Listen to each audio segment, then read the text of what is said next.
Today is Monday, July 20th, 2020. Coming up on Roland Martin Unfiltered, a 2-hour tribute to the great Congressman John Lewis, civil rights icon, one of the most important figures in American history. He passed away at the age of 80 on Friday. Among the folks who are going to pay tribute to him, actor and activist Belafonte, civil rights activists and good friends of his, Xernona Clayton and Reverend Dr. James Lawson. Members of the Congressional Black Caucus, including Karen Bass, the CBC chairwoman from California, Al Green of Texas, Jim Clyburn of South Carolina, and also Senator Kamala Harris of California. Reverend William J. Barber will also offer his condolences. Janice Mathis of the National Council of Negro Women, who worked with him in Atlanta, along with Melanie Campbell of the National Coalition on Black Civic Participation. They will also join us. And of course, we have our expert panel, Dr. Greg Carr of Howard University, Adjoa Asamoah of Impact and Political Strategist, and Dr. Charles Becknell, the University of New Mexico. We also have Dr. Roslyn Satchel, Black Lives Matter from Los Angeles, folks. And we will also, you will hear for the first time my full interview that I did with Congressman Lewis in 2018. Some amazing nuggets. He talks about Dr. King. He talks about what he wants the youth 50 years from now to think about in his life and legacy. And for the first time, you will hear the first time he and Colin Kaepernick actually talk to one another. Trust me, you don't want to miss this tribute to John Lewis. It's time to bring the funk on Roland Martin Unfiltered. Let's go. He's got it. Whatever the biz, he's on it. Whatever it is, he's got the scoop, the fact, the find. And when it breaks, he's right on time and it's rolling. Best believe he's knowing. Putting it down from sports to news to politics. With entertainment just for kicks, he's rolling. It's on go, roll, y'all. It's Roland Martin, rolling with Roland now. He's funky, he's fresh, he's real, the best, you know he's Roland Martin now.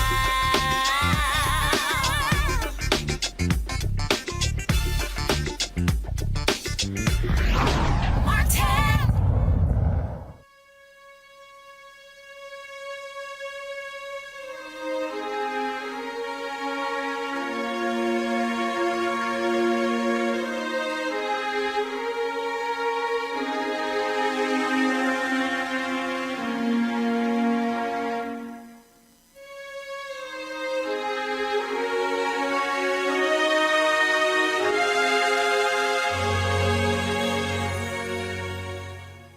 For the past 3 days, the world has mourned the loss of Congressman John Lewis, who died on late Friday night at the age of 80. So many people offering their condolences, folks who worked with him, who spent time on the campaign with him, and the civil rights movement with him. One of those folks joins us right now.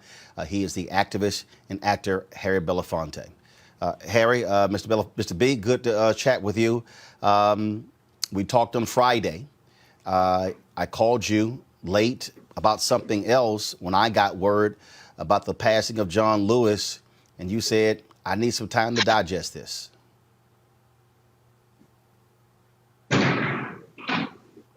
Mr. B? Harry Belafonte? Can you hear me? Yes, I can hear you now. Go right ahead. Okay. What was the question? When we talked on Friday, I called you about something else and then gave you the word about the passing of John Lewis, and you said, I need some time to digest this. Yep. It was a severe awakening to a moment in our history when I was a part of a world that could reflect on how blessed we were to have shared some time with John Lewis. I have had the privilege of working with many a great warrior during the great struggle of the civil rights movement. People like Dr. King, people like W.E.B. Du Bois, people like Paul Robeson, and many others. Daniel Hamer, Ella Baker. And in the center of all of that experience, to have been able to stand side by side with John Lewis.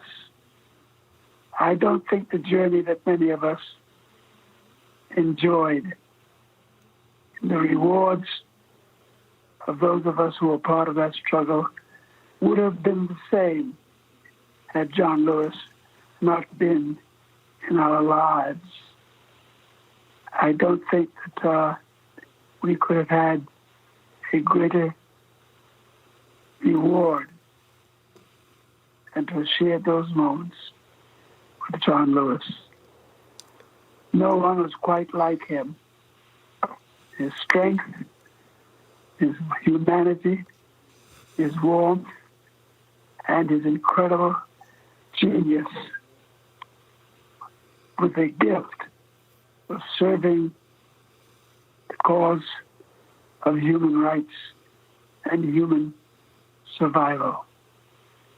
John was a handful of people who were a great inspiration, like Dr. King and Ella Baker, Fannie Lou Hamer, and many others who gave of themselves so unselfishly in the struggle for human rights and human dignity. I am rewarded by the fact that I was given the privilege to share that journey with John. He was indeed as everyone has said, Andrew Young said, a man who exuded nothing but humility, who was completely focused on the work, and it wasn't about ego, it was all about getting the job done. It was not just getting the job done, but how he got the job done. And he made a contribution that turned out to be one of the great rewards of being a part of that movement because of what he brought to the table. His genius, his passion, his courage, and his strength, giving us insights on what we did in that struggle that would not have been the same had there been no John Lewis. He was a remarkable human being. And I think many of the things that we achieved would never have happened had John not been in our lives, an intricate part of that struggle and how rewarding it turned out to be. He will be missed dearly, and I think especially by those who were touched by his humanity and his passion and his insight. I will think of him forever, and I will be reminded of how blessed we were that he was in our midst. And of course, he was very thankful for you because you were responsible for his first trip to the motherland, to Africa, when you felt that he and Fannie Lou Hamer and others needed a respite from all of their hard work. Well, when I met John, he came to the early mobilizations of the civil rights movement when young people from all over the country were being declared committed to our struggle. I think that John, not only his commitment, but the genius that he brought to the table, the wisdom that he brought, compassion that he brought, and the clarity that he gave us all an opportunity to participate in. He will be missed forever, but we'll all be rewarded for the fact that he existed, that he did for us what he did. Mr. B, always a pleasure talking with you, and we certainly thank you for all that you've done for our people as well. Thanks for sharing your thoughts. Thank you very much, Carr. And you keep the strength, you keep the spirit. I will do, sir. Thanks a lot. Thank you. Folks, John Robert Lewis, the son of sharecroppers of Alabama, who survived the brutal beating by police during a landmark 1965 march in Selma, to become a towering figure of the civil rights movement and a 17-term congressman. He passed away Friday of pancreatic cancer, stage 4 pancreatic cancer at the age of 80. His death came on the same day as we lost 95-year-old civil rights leader Reverend Cordy Tyndale C.T. Vivian. The dual deaths of the civil rights icons come at a time when the country is in the midst of a global pandemic and racial upheaval. Again, Congressman Lewis served as the U.S. representative for Georgia's 5th Congressional District for more than 3 decades, beating out his very dear friend Julian Bond in an extremely contentious race. He was seen as the moral conscience of Congress because of his commitment to a nonviolent fight for civil rights. Joining us right now to celebrate him is the chairwoman of the Congressional Black Caucus, Karen Bass of California. Congresswoman Bass, welcome back to the show. Thank you very much. Thank you very much, Roland. Thank you for doing this. When he announced in December that he was suffering from pancreatic cancer, that was a blow to a number of people. Many of us are aware that it has a 95% fatality rate. He said he was going to fight this. Folks were praying for him, pulling through. But he didn't go into hiding.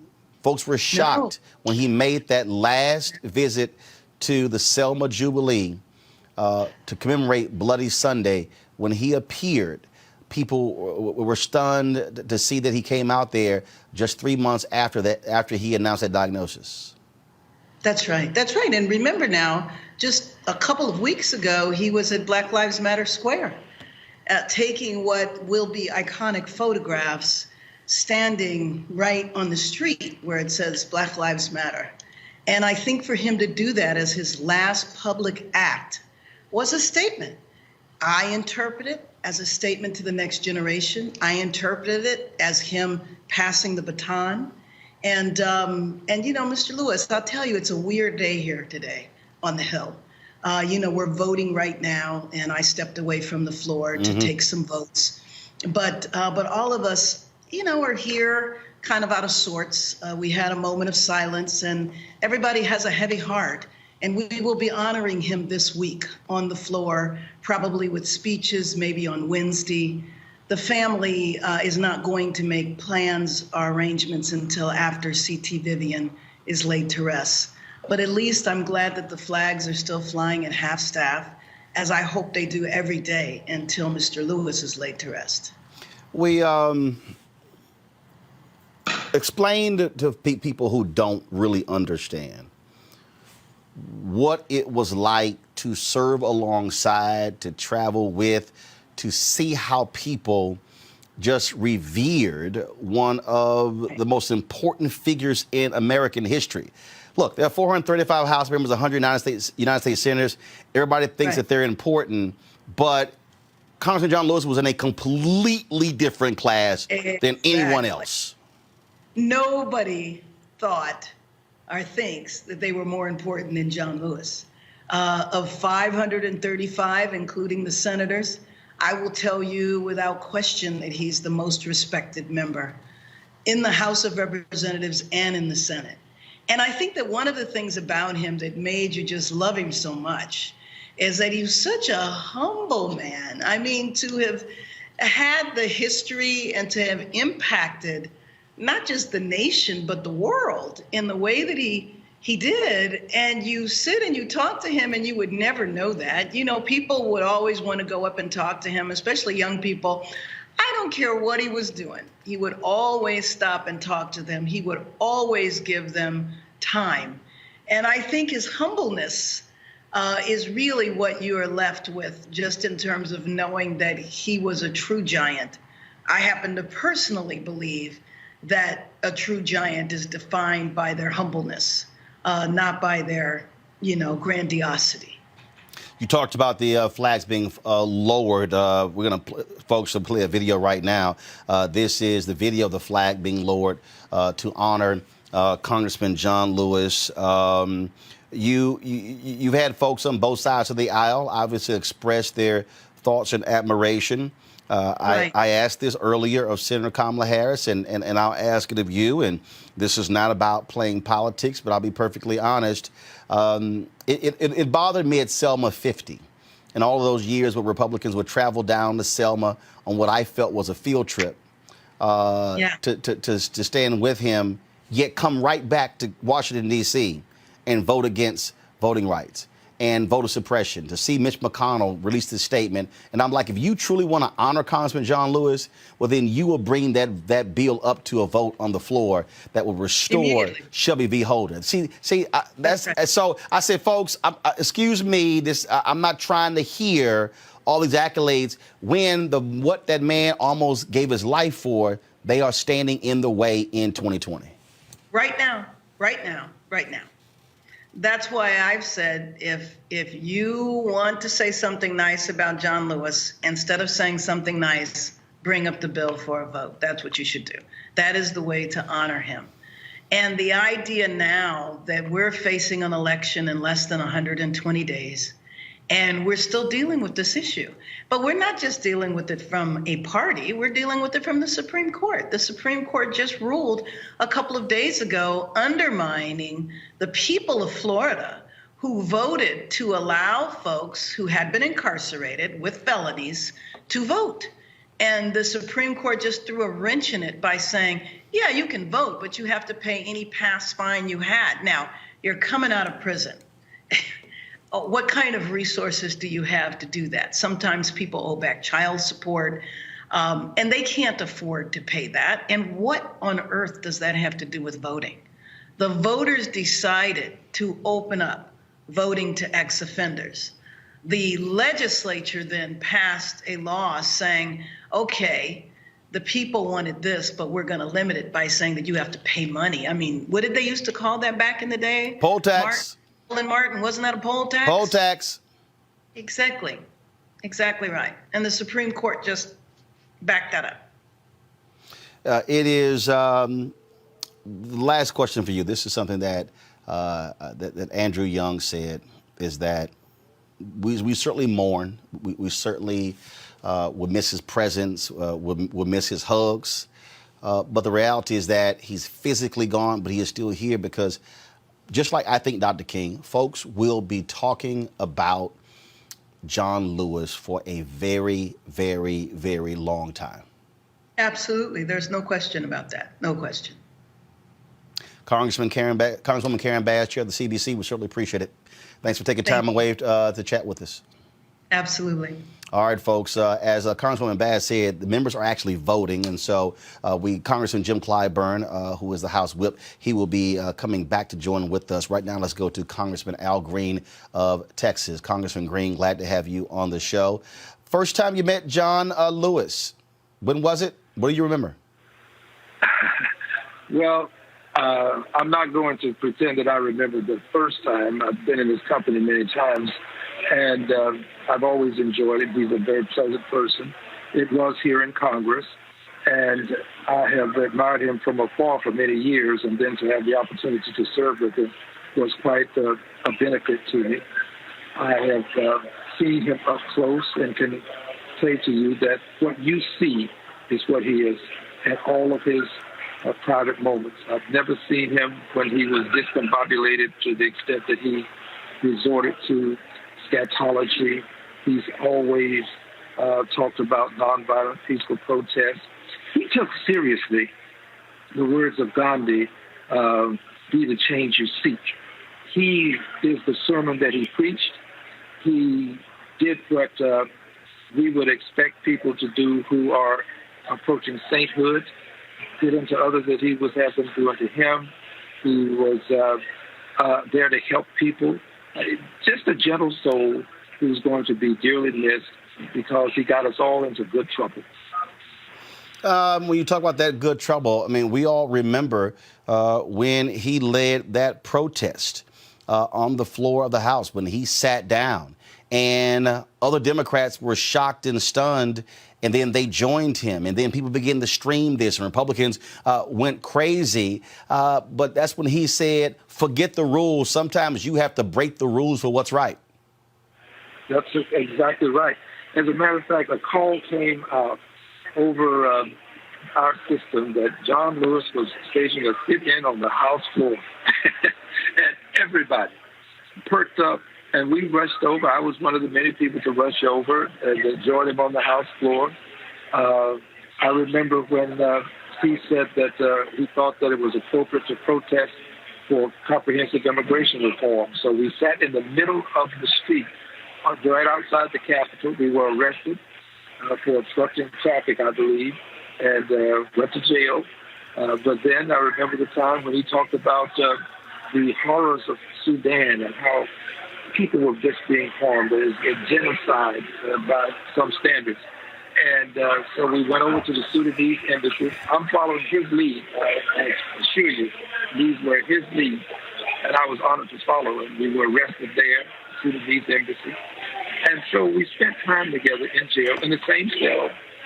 And he would talk about peaceful protest. I remember him explaining to me about the circumstance of the Edmund Pettus Bridge and how Jimmy Lee Jackson had been murdered by the police defending a family member, and how that was a part of the spark that ignited that move to cross the Edmund Pettus Bridge.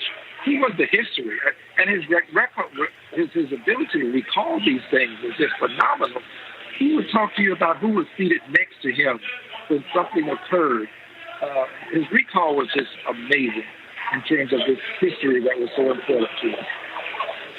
Congressman Al Green, we certainly appreciate it, sir. Thank you so very much. Thank you. God bless you, dear brother. Thank you, sir. Folks, today on the floor of the House, an emotional reading of a resolution in honor of Congressman John Lewis. Watch this.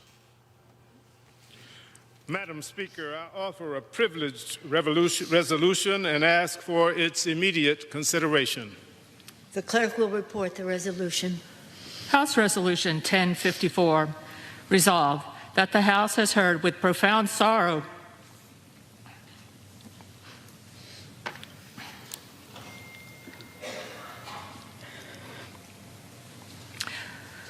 of the death of the Honorable John Lewis, a representative from the state of Georgia.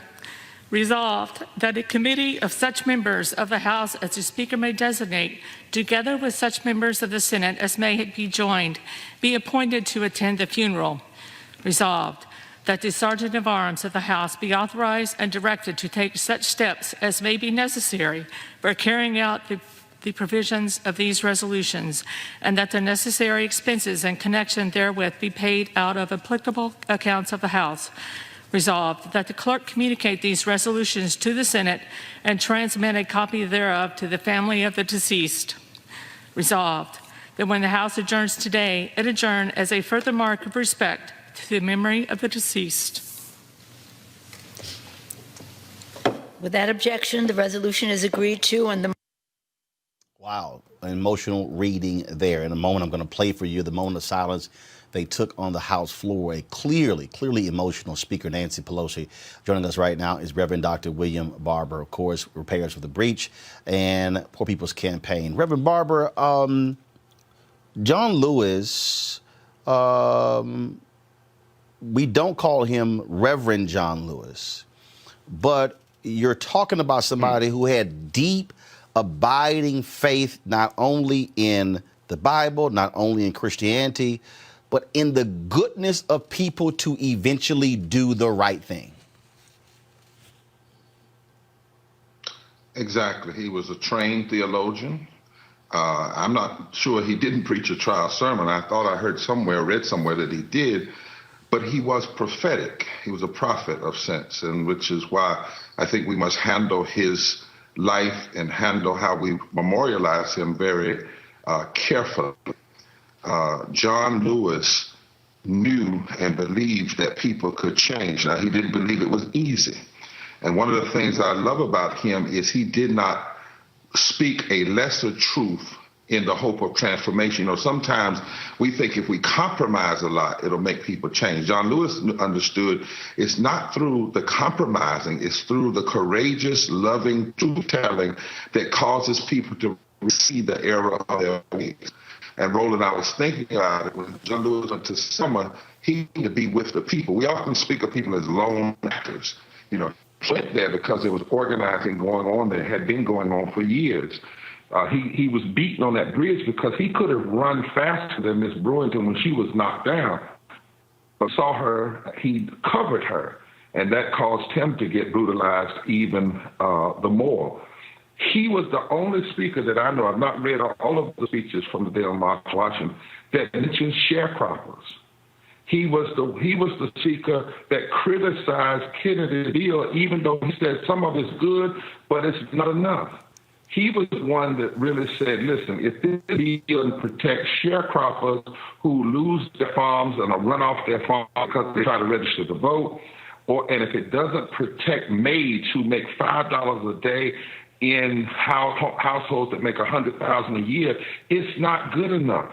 We need to do more. So he carried the poor with him to the March on Washington.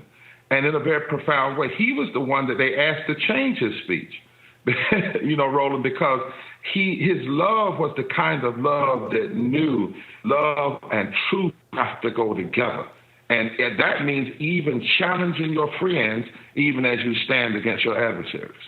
I think part of the thing that still bothers me is that, and I talk about this with Dr. King, that they offer up this whole view that MLK was just this meek figure, wanted everybody to get along. But the reality is, these were radical revolutionaries.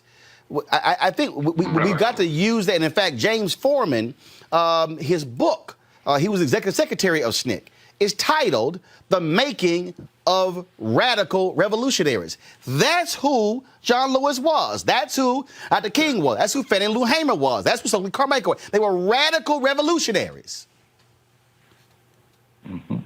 And we have to remember that. We forget. We may honor them today. Well, some people may honor them, because some people is false flattery and platitudes. But in their day, they got killed. People got killed for saying what they said. John Lewis said in his speech at the March that politicians were openly committed to compromise with evil and injustice.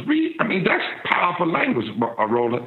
His original draft, he wanted to say, we're going to march through the South like Sherman and with our own scorched earth policy until we completely destroy Jim Crow. He changed it to, we're going to march through and break into pieces Jim Crow. The radicalness of the speech that he gave on the March on Washington, he said, we're tired of waiting. We want our freedom, and we want it now. He called everybody to get in the movement. He was willing to put his body and his life on the line, and it was not as an individual. One of the things that scares me right now is there's a scripture in the Bible, Roland, that says, we must be careful of loving the tombs of the prophets and not loving the prophets while they're living. Mm-hmm. And then we act as though, Jesus said, and you act as though if you were back there then, you wouldn't have tried to kill them. But the very fact that you show yourself only loving their tombs shows you would have been right along with the crowd that would have killed them years ago. Today, I can hardly tolerate folks saying that they love John Lewis and they're blocking the Voting Rights Act from being restored. I can hardly tolerate it when you say you love John Lewis, but you won't pass health care for everyone and living wages, the things he fought for, not just recently, but he was talking about in 63. He was talking about it in 64. He was talking about it in 65.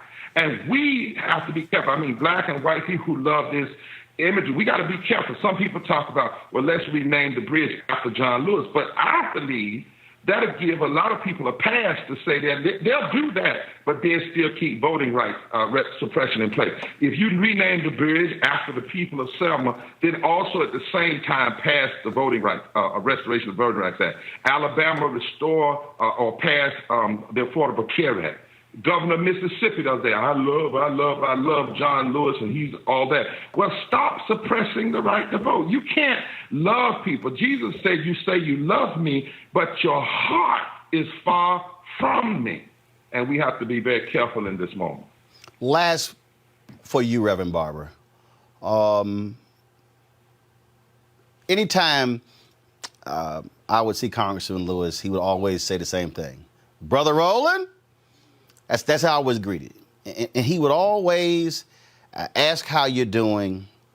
And people would watch him, and they would, as he got older, they would see he was moving slower and slower and slower.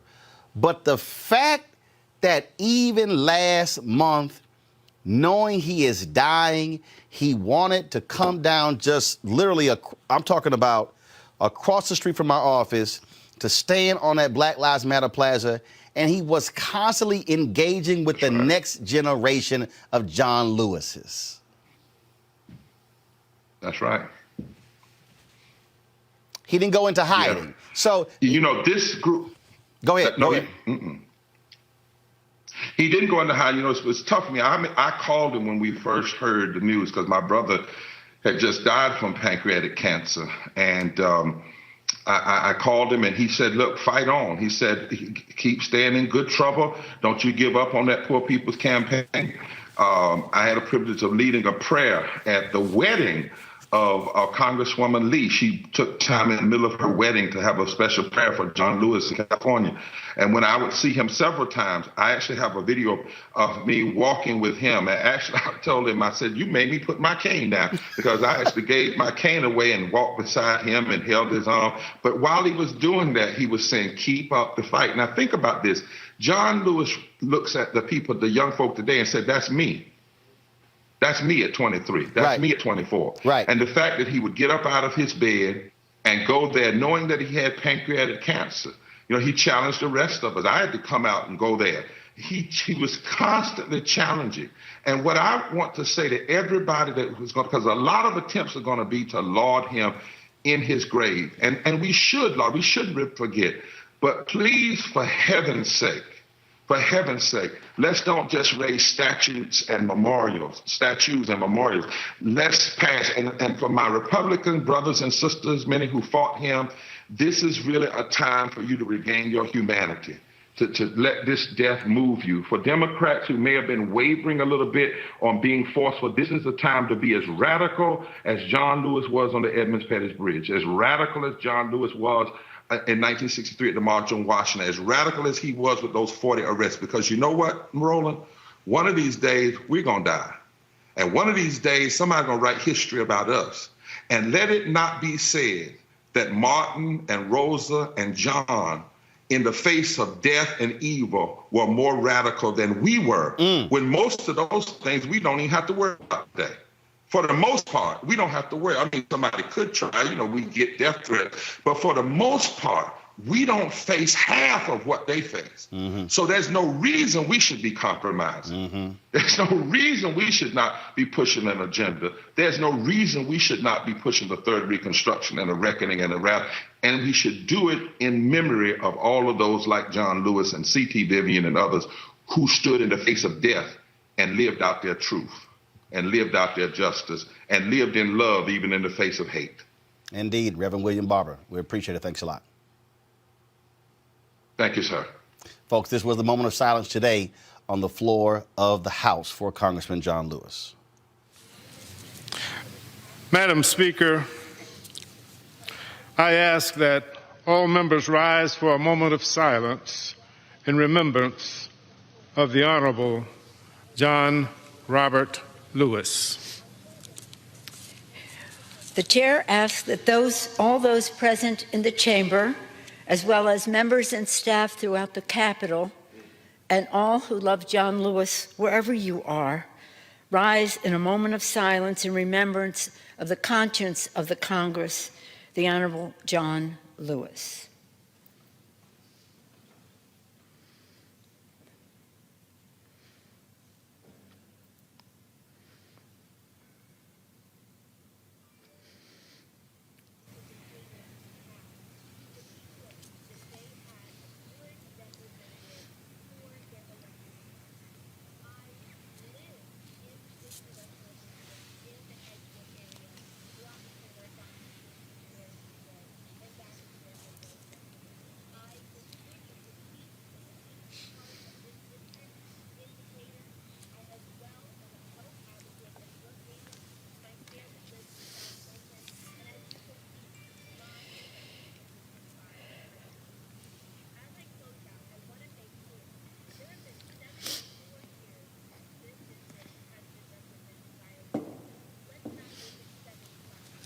For what purpose does the gentleman from Georgia seek further?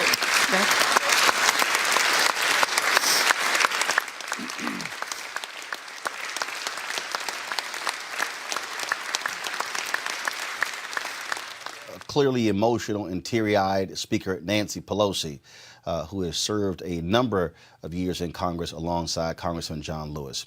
My next guest knew him from way back in the day.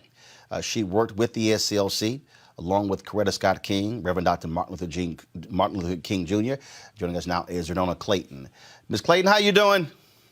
Oh, I'm doing wonderfully well. And Roland, I have been listening to what all the people are saying about John, and I've taken time to call some families who had younger children and said, I know you're watching television. I hope you are. Well, it's on all day about John and C.T. Vivian. And I said, these are not PR stories.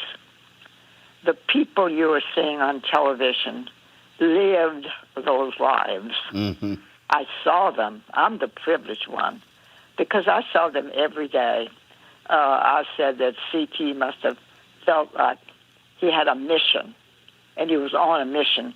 He was fast-paced. He walked so fast all the time. He'd come in the office, and most people would say hello to everybody and then move on and check the messages. C.T. would walk through the door, speak to everybody in one group, and boom, down the hall he'd go to his office. Always fast-paced. You'd have to catch him and give him his messages. And we used to say, I think that this man is constantly waiting for the next moment, for the next movement, for the next, He just was fast-paced. He didn't waste his time. And I put words in his mouth. I said, he's saying, do as much as you can, as often as you can, and don't sit on your can. I don't think he added that, but I did. But he did not waste time. And so what people are seeing now on television was the real CT who really had a mission and went for it. Now, John Lewis and I were more personal friends. I don't know if you know that I put him and his wife together over both of their objections, but I didn't care. I wanted them together because I just thought they deserved each other. Lillian, who was my very best friend, Lillian was quite an intellect. She traveled abroad, studied abroad, read every thing there was, and quite knowledgeable about many, many subjects. John didn't quite have that same exposure of education because he was in Alabama with segregated environment and all this, but they both had a commitment. John Lewis was easy to see that he had this commitment from a young boy. He was determined, I think, to make a change in our society. He wanted to right the wrongs. I met his family, and his mother, when John asked her, why do they have these two fountains in the stores? And her answer was this, John, that's the way it is. Don't get in trouble. Don't get in trouble. Just take it as is. Don't get in trouble. And that's how he started that. Well, if it's good trouble, it's okay. But John said he's going to help change that. And after he met Martin Luther King, he was just absolutely transformed into doing the right thing, doing the good things, doing the changeable things. Because he had a spirit about him that if you changed a man's heart, you can also change his behavior. And that's the way he practiced his life. And that was the rehearsal for the biggest life he's going to live up in heaven, I think. I liked the life that John lived because he was never a pretentious person. What you saw, his expression is what you really got. And I cried when he came home from getting the bad news from his doctor. He said, I want to go home. And he came home to Atlanta. And then I was called in to see if I wanted to see him, and I did. And we had a moment together, and he thanked me for our many, many years of friendship. and love. And then, of course, when he did pass away, I felt the tears coming. And then I finally got a hold of myself that I'm the blessed one. I got a chance to see both these men who died on the same day, and now they're going to heaven together. And so you see a pretty picture. And I have not cried. I've been busy, of course, doing interviews, talking about them, and it's not a problem for me. And I'm sorry that I couldn't give you all the time you wanted, but I've been doing so many interviews that I've, made another commitment. But I love to tell the story, and I've told these young people that, God gave each of us the supreme gift, which was life. And when someone gives you something, you want to return the favor. And so I say that what we can do for God to return this wonderful favor is to live a good life. John did that. He led and lived a good life. Loved everybody. I mean, everybody. It would take John so long to get any place because he stopped to say hello, and he stopped to take pictures, and he stopped to chat with people. And it was a joy to be around him. So I wanted the youngsters to know that we're not seeing public relations on these screens. This is the man's real life. Xernona Clayton, it's always great talking with you. You always have great stories, and you said you didn't care that they didn't want to get together. You said, I'm going to make it happen. Yeah, right. I set up everything. And but guess what? They stayed together 44 years. Indeed. So it worked. I had that sixth sense that this is going to be the union that will last, and it did. So you see, anybody looking for help, call me. Well, we gonna make you the next host of the Love Connection. Yeah, right. Now, I didn't charge for that, but I'm charging now. I need money now. So. Ms. Clayton, we appreciate it. Always a good pleasure, and I hope to see you soon when I go through Atlanta. Good. All right, thank you. All right, Bye-bye. Thanks a bunch. Folks, Elijah Jacob Mears put this video out on Twitter, and it's a 20-second video. But I just think it just spoke so profoundly about John Lewis. Watch this. Be kind, be hopeful, be optimistic, never get down. It's all going to be okay. All going to be all right. We're one people. We're one family. We all live in the same house. Not just the American house, but the world house. I wish you well. Be kind, be hopeful. Melanie Campbell, National Coalition on Black Civic Participation, spent time, obviously, in Atlanta, working alongside many of these greats, including Reverend C.T. Vivian and Congressman John Lewis. Melanie, just your initial thoughts about these two amazing figures, both passing away on the same day. It took my breath away for a minute. And I just want to stop and thank you for how you lifting up Dr. Vivian and Congressman Lewis. I was blessed to spend, a lot of years in Atlanta. I went to school there. And so the civil rights leaders and political leaders, and I met them through two people, one who's also going to Lord. I was Thomas W. Dortch and Reverend James Orange. And from that's how as a student, it just became my pastime was working on campaigns. I can remember and going to Selma, Alabama every year to deal with the reenactment of the Selma to Montgomery March and all the activities that we were involved in, working at the King Center and meeting Mrs. Lowry and Dr. Lowry. And so Atlanta was so rich with civil rights leaders and political leaders. It was like light posts. It was everywhere. So you thought everybody had that experience. And I was blessed to, that's why I found my passion for what I do now.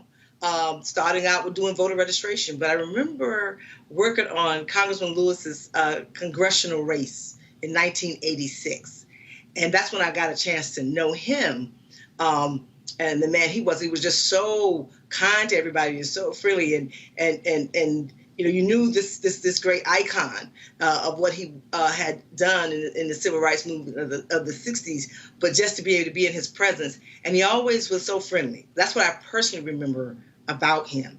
And just being able to, over the years, I moved here to Washington, D.C., and just to be able to be around him, to see him, had an opportunity to lift him up, several years ago. And Roland, if you remember with Dr. Vivian, you moderated that conversation. You hosted that Spirit Awards when we had that honored Dr. Vivian. And I don't know if you remember him at 91 years old, jumping up on the stage like it was nothing, right? Indeed. In fact, I know I'm glad you reminded me of that because we should have that audio, that video. Yeah. So I'm gonna try to find that so we can play some of that. Melanie, I want you to hold 1 second. I want you to hold 1 second, because House members are voting and they're running back and forth. So on the line right now is Congressman Jim Clyburn, who is the House Whip. Congressman Clyburn, welcome back to the show. Okay, all right. So I had here Clyburn is back. But Melanie, go right ahead. Once he comes online, we'll go to him. But go ahead. The last thing I really wanted to say was, and we were on that bridge with him in Selma in March the 1st.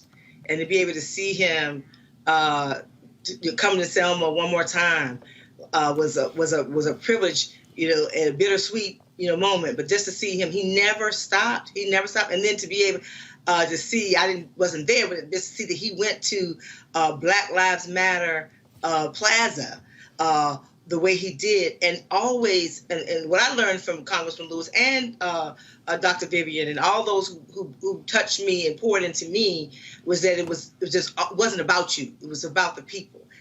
Make sure, and the power of coalition and the power of just being a servant leader and doing your part in the dash. What are you going to look, when people talk about you, what are they going to say about your dash? Right. And that's what I will forever remember. That's why I'm wearing my Power to Sister Vote t-shirt in honor of him. When I was thinking about what am I going to put on the vote, I had to put on the vote. And I'm with you, Roland. I saw something you posted earlier. If Mitch McConnell believes that he really wants to lift up Congressman Lewis, then go ahead and pass that bill. There's nothing else he could do other than that. And if he doesn't, we have to remember in November. And then, and if those of us who say that we want to lift up all that Congressman Lewis did and C.T. Vivian and all those before him and hers that we've lost, we got to vote like our lives depend on it, because they do. Absolutely. Melanie Campbell, we certainly appreciate it. Thank you so very much. Thank you. Thank you, Roland. All right, folks, let's go back to Capitol Hill. We're joined now by the House Whip, Jim Clyburn of South Carolina. Congressman Clyburn, welcome back to the show. Thank you very much for having me, man. How's everything going? All good, sir. It has been, I've heard from different people. They said it has been an extremely solemn day on Capitol Hill. It has been, and I suspect that it probably should be that way. John was so well loved. And, I was telling someone that as long as I've known John, we first met back in 1960, and we became fast friends. And over the years, his spouse, he met and married within the movement. Same thing with me. They were both librarians, my wife and his, and they became fast friends. And John, if you remember when he was ousted from SNCC, John went on to become chair to the director of the Southern Voter Education Project, the Southern Regional Voter Education Project. And I chaired the Charleston, South Carolina Voter Education Project. And so we had that relationship. Then we came up here to serve in the Congress together for almost 27 years. We had a very close, personal relationship, and we talked often out of the earshot of both our chiefs, sometimes just the two of us sitting on the floor, sharing experiences, remembering what it was like back in the 1960s, remembering what it was like when SNCC got taken away from us. And John was so afraid that Black Lives Matter could very well get co-opted by headlines as it happened to us.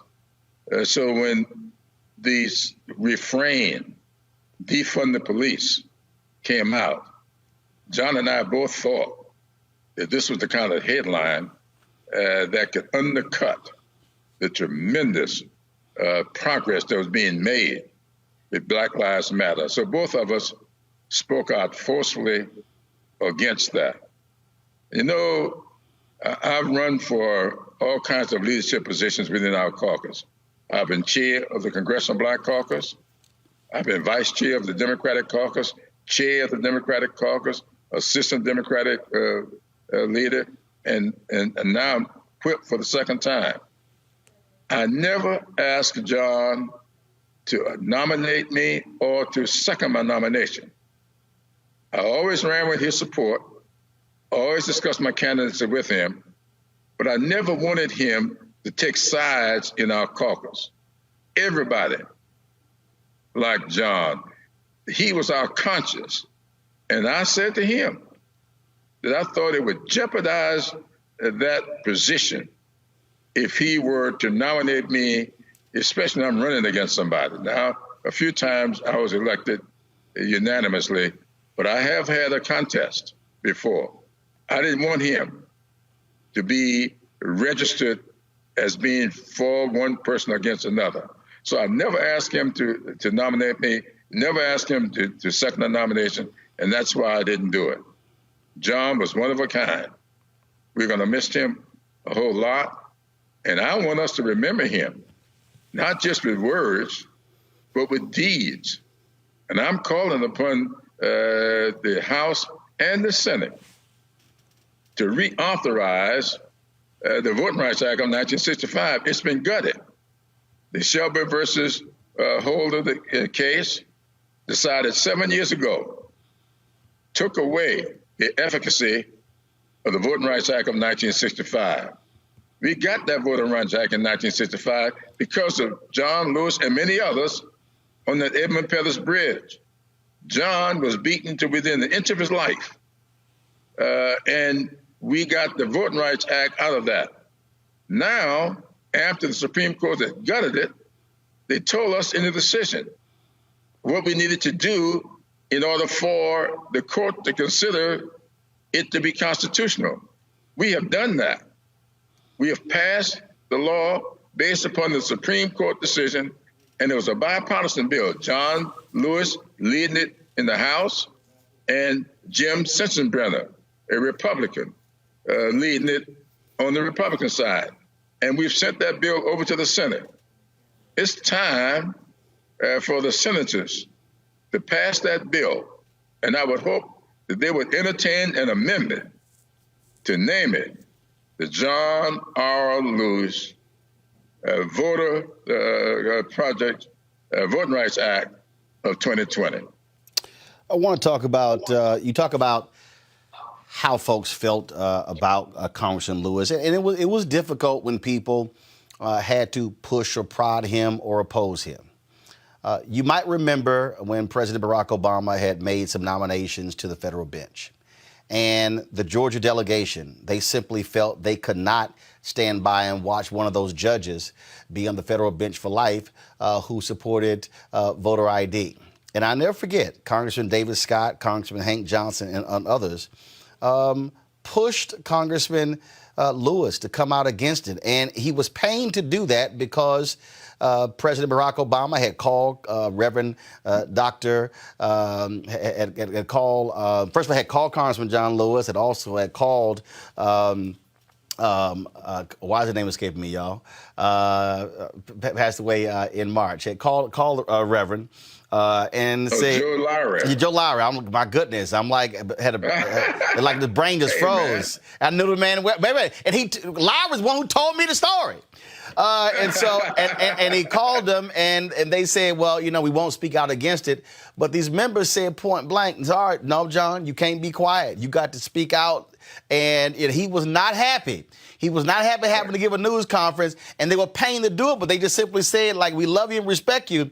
And then one of the members said after the news conference, let's just say he had a few choice words for them, making him do that. But that was sort of, people did not, want to have to, grapple with him, but they said, in this case, no, we got to do this. That's quite true. John really had so much admiration and respect for President Obama. And since Obama made that nomination, he did not want to come out against it. I talked to him about that, but the Georgia delegation felt there needed to be united on that. That is the blacks in the delegation. And so he did agree to it. I remember it very well. And it was tough for him. But that's the way John was. He had internalized nonviolence. A lot of us had adopted it. I'm one of those people who thought it was a good tactic. I never saw nonviolence as a way of life. John did. And that's what set him apart from the rest of us. He was a genuine, nonviolent person who was against a war of any kind. And so John was really one of a kind. Do you have to ask you about this moment? It'll be my last question here. That moment when he went to the floor to lead this sit-in, a lot of Democrats who were scared because people were like, hey, we got rules. I'm going to play this video, then about 50 seconds, and we'll come right back. Very good. Now is the time for us to find a way to dramatize it, to make it real. We have to occupy the floor of the House until there's action. Rise up, Democrats. Rise up, Americans. This cannot stand. We will occupy this floor. We will no longer be denied a right to vote. I yield to our majority whip and leader. We sit down. Gentleman's time has expired. Pursuant to clause So we can 12 stand- for NA of Rule 1, Chair declares the House in recess till the hour. My friend, my brother, for yielding. Congressman Clyburn, there were a lot of Democrats. You saw some of the looks on their faces like, did he just sit down on the floor? Yeah. Well, John Lawson, I give John Lawson a lot of credit for that. John and a few others thought that there was one way we ought to dramatize, as John Lewis would say, exactly what was going on, denying us the right to vote on gun legislation. You know what was happening in these schools. It was just horrible. And all we were asking is to bring the bill to the floor, and the speaker would not bring it to the floor. And so we decided to sit down on the floor, and we stayed there. That night, I think, really ushered in a new attitude on the part of us Democrats. I think it's what laid the foundation for us going out and winning the majority, because it unified everybody. We started getting phone calls, getting texts from people all up and down the East Coast, people from Philadelphia, up in Delaware, people from New York and Richmond. We got a bunch of phone calls from Richmond. People got in their automobiles and said, keep the flow, keep the flow. We are on our way. And people came in. And that night when we finally decided to lead the floor, we went down the steps of the Capitol, went out on the lawn, and there were hundreds, maybe thousands of people out there. And you probably saw that iconic photograph of Nancy Pelosi on John's left, I was on John's right, hoisting him up on some kind of a platform so he could address that crowd. They had come from everywhere. And so they needed to hear from John. That was a great night. That's the night that I think we got the unity that was necessary for us to be successful in the 2018 elections. I will credit that night with giving us the majority in the House. He indeed was an absolute iconic figure, one of the greatest Americans in this nation's history, and your friend for 60 years, Congressman Jim Clyburn. We certainly appreciate you sharing your thoughts with us. Thank you very much for having me. All right, folks, we talk about, again, the impact of a Congressman John Lewis on so many people. You really do have to think back to the Student Nonviolent Coordinating Committee. Think back to that period where that was young folks who were in SNCC. They met at Shaw University in 1960. They met there where they began to plan. Ella Baker was one of the folks who was helping, advising them as well. And out of that, if you think about most of the most important actions that took place between 1960 and 1968, really, it was about SNCC and how those young folks were able to make a difference when it came to leadership. Those things were extremely important. Right now, folks, I want to pull in Janice Mathis. First off, National Council of Negro Women. She spent a significant number of years in Atlanta with Rainbow Push. Janice, you came across on many occasions Reverend C.T. Vivian as well as Congressman John Lewis. Certainly, working for Reverend Jackson and the Rainbow Coalition, there was a connection between them. Those young men who led that movement were forever changed by it, and there was a kind of fraternity of them. They would gather in Tennessee, in Memphis, on April the 4th. They would gather on Black History Month, various occasions, and you could just tell that they were united by a common purpose and a common cause. So I was fortunate to know both those gentlemen and to admire and respect them both, and really to appreciate what they were willing to do for a young sister who had it in her heart to try to make a difference. And on that particular point, although you had a civil rights movement that was very patriarchal, those two individuals understood the vital importance of Black women. I've seen numerous sisters talk about who were born after the civil rights movement, who talked about the mentoring and the counseling and the words of wisdom that they received from both Reverend C.T. Vivian as well as John Lewis.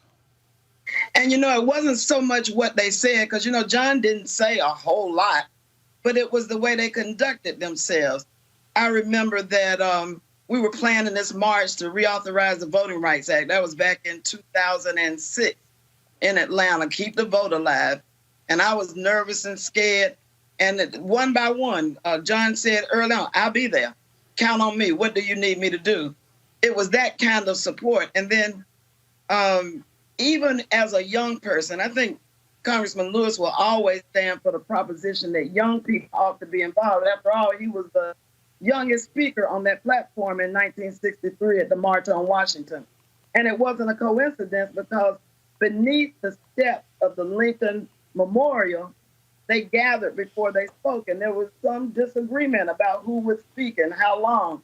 And Dorothy Height, who was the president of the National Council of Negro Women at that time, urged the fellas to let John Lewis speak. And he tells that story, and she did too, that she gave up her spot on the podium so that he, a young, very young person, could have a word and some words to say. So it's all about that mutuality. And I heard Melanie say, number one, 2 lessons. You can't be scared, and you got to know that it's not about you. It's about the people. I thought about, at first I felt sad and mad because John Lewis fought for voting rights for 55 years. And here we are mourning him and celebrating him and making tributes to him. And it's not as bad as it was in 1965, but we are still fighting over the right to vote. But then I console myself by saying, people don't try to steal something that is not valuable. So the fact that we're still fighting for the right, unfettered right to vote tells me that it must be something that is very valuable. Janice Mathis, we certainly appreciate it. Thanks a lot. Thank you for having me, Roland. Thank you for what you do. I don't know what we would do if you weren't doing this. I appreciate it. Thank you very much. Folks, joining us right now is LaTosha Brown. She's the co-founder of Black Voters Matter. I also want to bring in my panel. Dr. Greg Carr is the chair of the Department of Afro-American Studies, Howard University. And I'll also bring up my other two panelists in just a moment. LaTosha, the connection between then and now, the connection between young and old. We always hear folks talk about the passing of the baton, and a lot of young folks say, I wish the previous generation would just get out of the way and just let us do what we do. John Lewis had no issue with the next generation stepping up, but he also made it clear that he was still in the fight, that both things can happen at one time. That's right. We shall not be moved. We shall not be moved, just like a tree that's planted by the waters. We shall not be moved. You know, I wanted to start in that spirit because I do think more than anything, what I gathered from him, and answering your question, Roland, is, and I say this often around how deeply spiritual he was, that he did not run away from being an Alabama Southern country boy. He wore it. He wore it as a badge of honor, you know, and I think that what's really interesting, even as I was listening to Representative Clyburn, you know, what was interesting about John Lewis is that he wasn't beyond transforming and even admitting when he was wrong. You know, I remember early on when some may not know, early on in the Obama campaign, he was actually supporting Hillary Clinton. I mean, part of it is he had a long-standing relationship with them. They were friends of his. He had worked with them and had worked with Bill Clinton over the years. But in that process, he saw the moment that our community was in, the moment of where it was this moment to put this African-American male in office.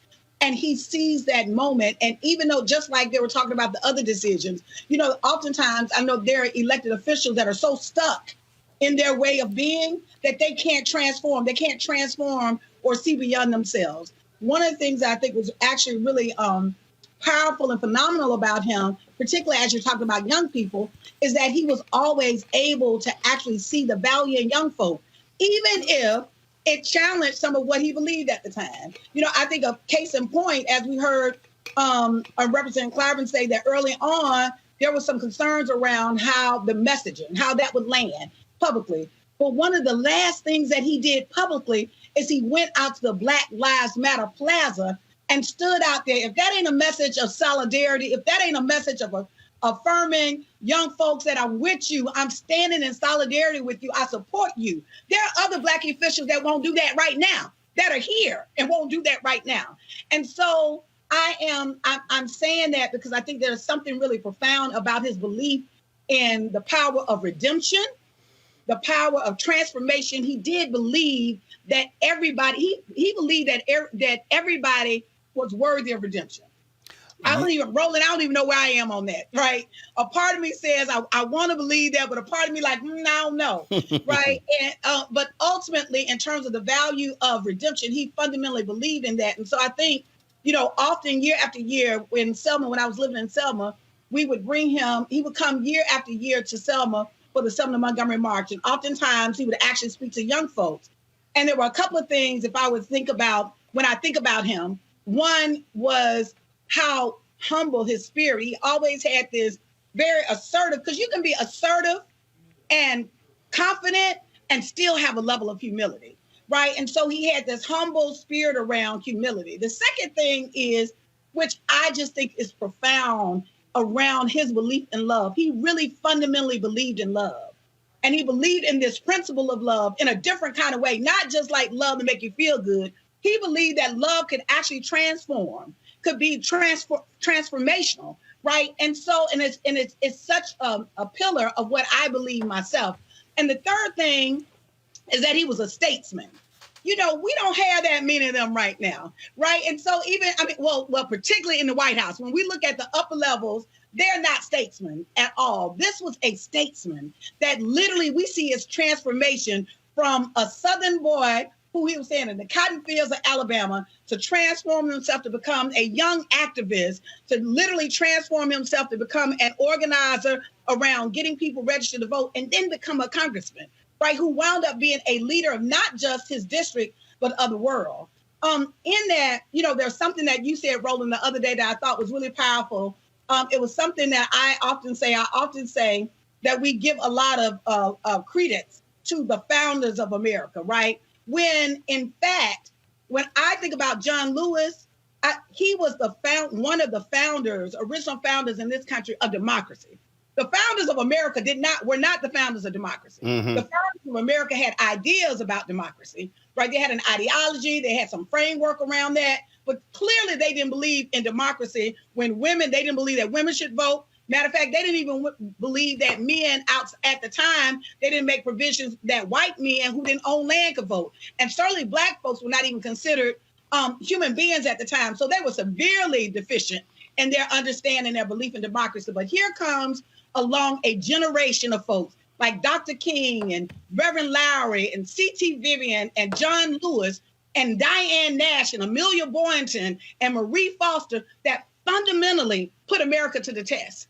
Is democracy going to be just on paper, or is it going to be real? And so part of his legacy is really the formation of my own organization. Black Voters Matter exists in part because of John Lewis, that the work that he did and the work that he helped to lead, that was literally the foundation of the work that caused Cliff and I to found the organization. We knew that work had to continue. And then we knew that we had a responsibility, that it was our generation's time to step up and to stand in that space and to really be able to move forward and move our community forward, and this conversation around democracy, move that forward. You were there when John Lewis shocked everybody and showed up in Selma. This is a video from your Twitter page. Let's go right to it. We cannot give up now. No. We cannot give in.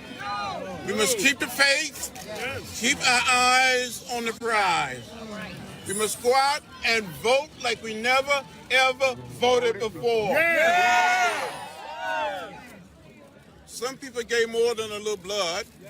Some gave their very lives. Yes. So I say to each and every one of you, especially you young people, the fraternities and sororities, yes. You look good. You look colorful. Go out there. Yeah. Speak up. Yeah. Speak out.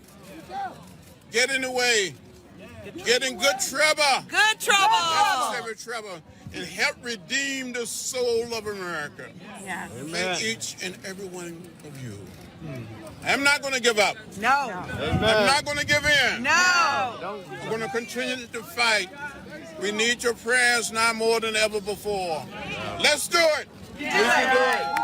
Yeah. Seconds. Selma is a different place. America is a different place. Yes. But we can make it much better. Yes. We must use the vote as a nonviolent instrument or tool to redeem the soul of America. Thank you very much. Good to see you. And of course, when we were there for Selma 50, you also happen to be in a real good spot. You're standing behind Obama and John Lewis, and you were ear hustling. Y'all watch this. Apparently someone carried me in a car, an ambulance and other vehicles came and transported us, and 17 of us are hospitalized. So we want to walk on another. We gonna keep on going for a little bit before we get in the car? Yeah, I think that's fine. Yes. Apparently someone carried me. Sasha, that was John Lewis telling President Barack Obama, exactly what happened on that bridge on Bloody Sunday. That's right. And as you notice, I was ear hustling. I had my phone and the battery was about to go dead at any moment, but I was like, I got to capture this moment because he was having a private moment and sharing. What's interesting is that spot is almost the same exact spot that the other video is in from 5 years later. And what was interesting, I'll just say the first video and the second, what was interesting is when we slowed down and he was actually sharing this private moment with Obama, he started out very slow, started out very soft. You can tell he was almost in some ways reliving. And I just want people to understand what happened. Here it is on the 50th anniversary of the Voting Rights Act and the Selma Montgomery March. He had the opportunity to walk with civil rights activists and the first African-American president at the spot in which he was beaten, beaten, and really Obama would not have been president had it not been for him. Like, is that not like just a profound moment? And I am so grateful that I had the opportunity, Melanie Campbell and Cornell Brooks, where all of us have this opportunity to share that particular moment. And I remember even myself in that moment, I was actually in awe. I was in awe of just what was happening. Here we are in the bridge at this spot, and he's sharing this moment, and he's seeing the fruits of his labor. And then 5 years later, what's interesting about what happened this year when he came up to when he came to the part in the bridge, we didn't know he was coming. We had actually marched, and we were moving forward, marching across the bridge, and then it was just like Moses had parted the Red Sea. That all of a sudden they had parked on the other side of the bridge because, as y'all know, he was sick. And he walked up, and when he walked, the crowd just parted. It's like they parted. Stacey Abrams had helped him to get up on this. They had a little footstool for him. And so he was up there, as you all saw, speaking with power and fire. This man was battling cancer. He could have been in his home, resting, building up his strength, but he thought it was so important that he be there at that day, in that moment, to give that message to us. And I remember being so moved, and it's interesting because I've walked across that bridge, feels like a million times, but I remember in that moment being so moved and in awe of him. I'm saying, wait a minute, here's a man that he ain't got to prove nothing to nobody. He could be at home taking care of himself and his health, but he is so committed to this fight, right, that he is here in this moment. And so even for me, I'm like, who am I to be tired? It was almost like even at that moment, I was recommitted to the cause. And so I think that I hope that in this sharing of the legacy of John Lewis, and I also want to share my experience with C.T. Vivian, who also died on the same day, which I thought that in itself just, they were very close, and they were lieutenants, in this movement that both of them had poured so much into our community, and they never stopped fighting, y'all. Not until they never stopped fighting.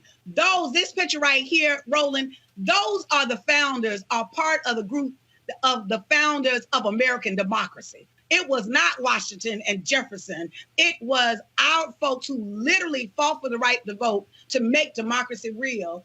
In that space, what I think is important in this moment that we really recognize is that it ain't over.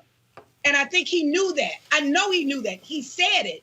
And so the question is, when we are called, right, because he was real clear that when he got the call and he said, Lord, send me, and he showed up, I think the thing about him is he always showed up.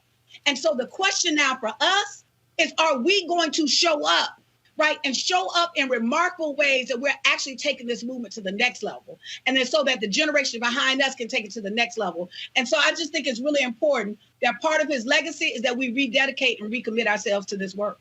Latasha Brown, co-founder of Black Voters Matter. We certainly appreciate it. Thanks a lot.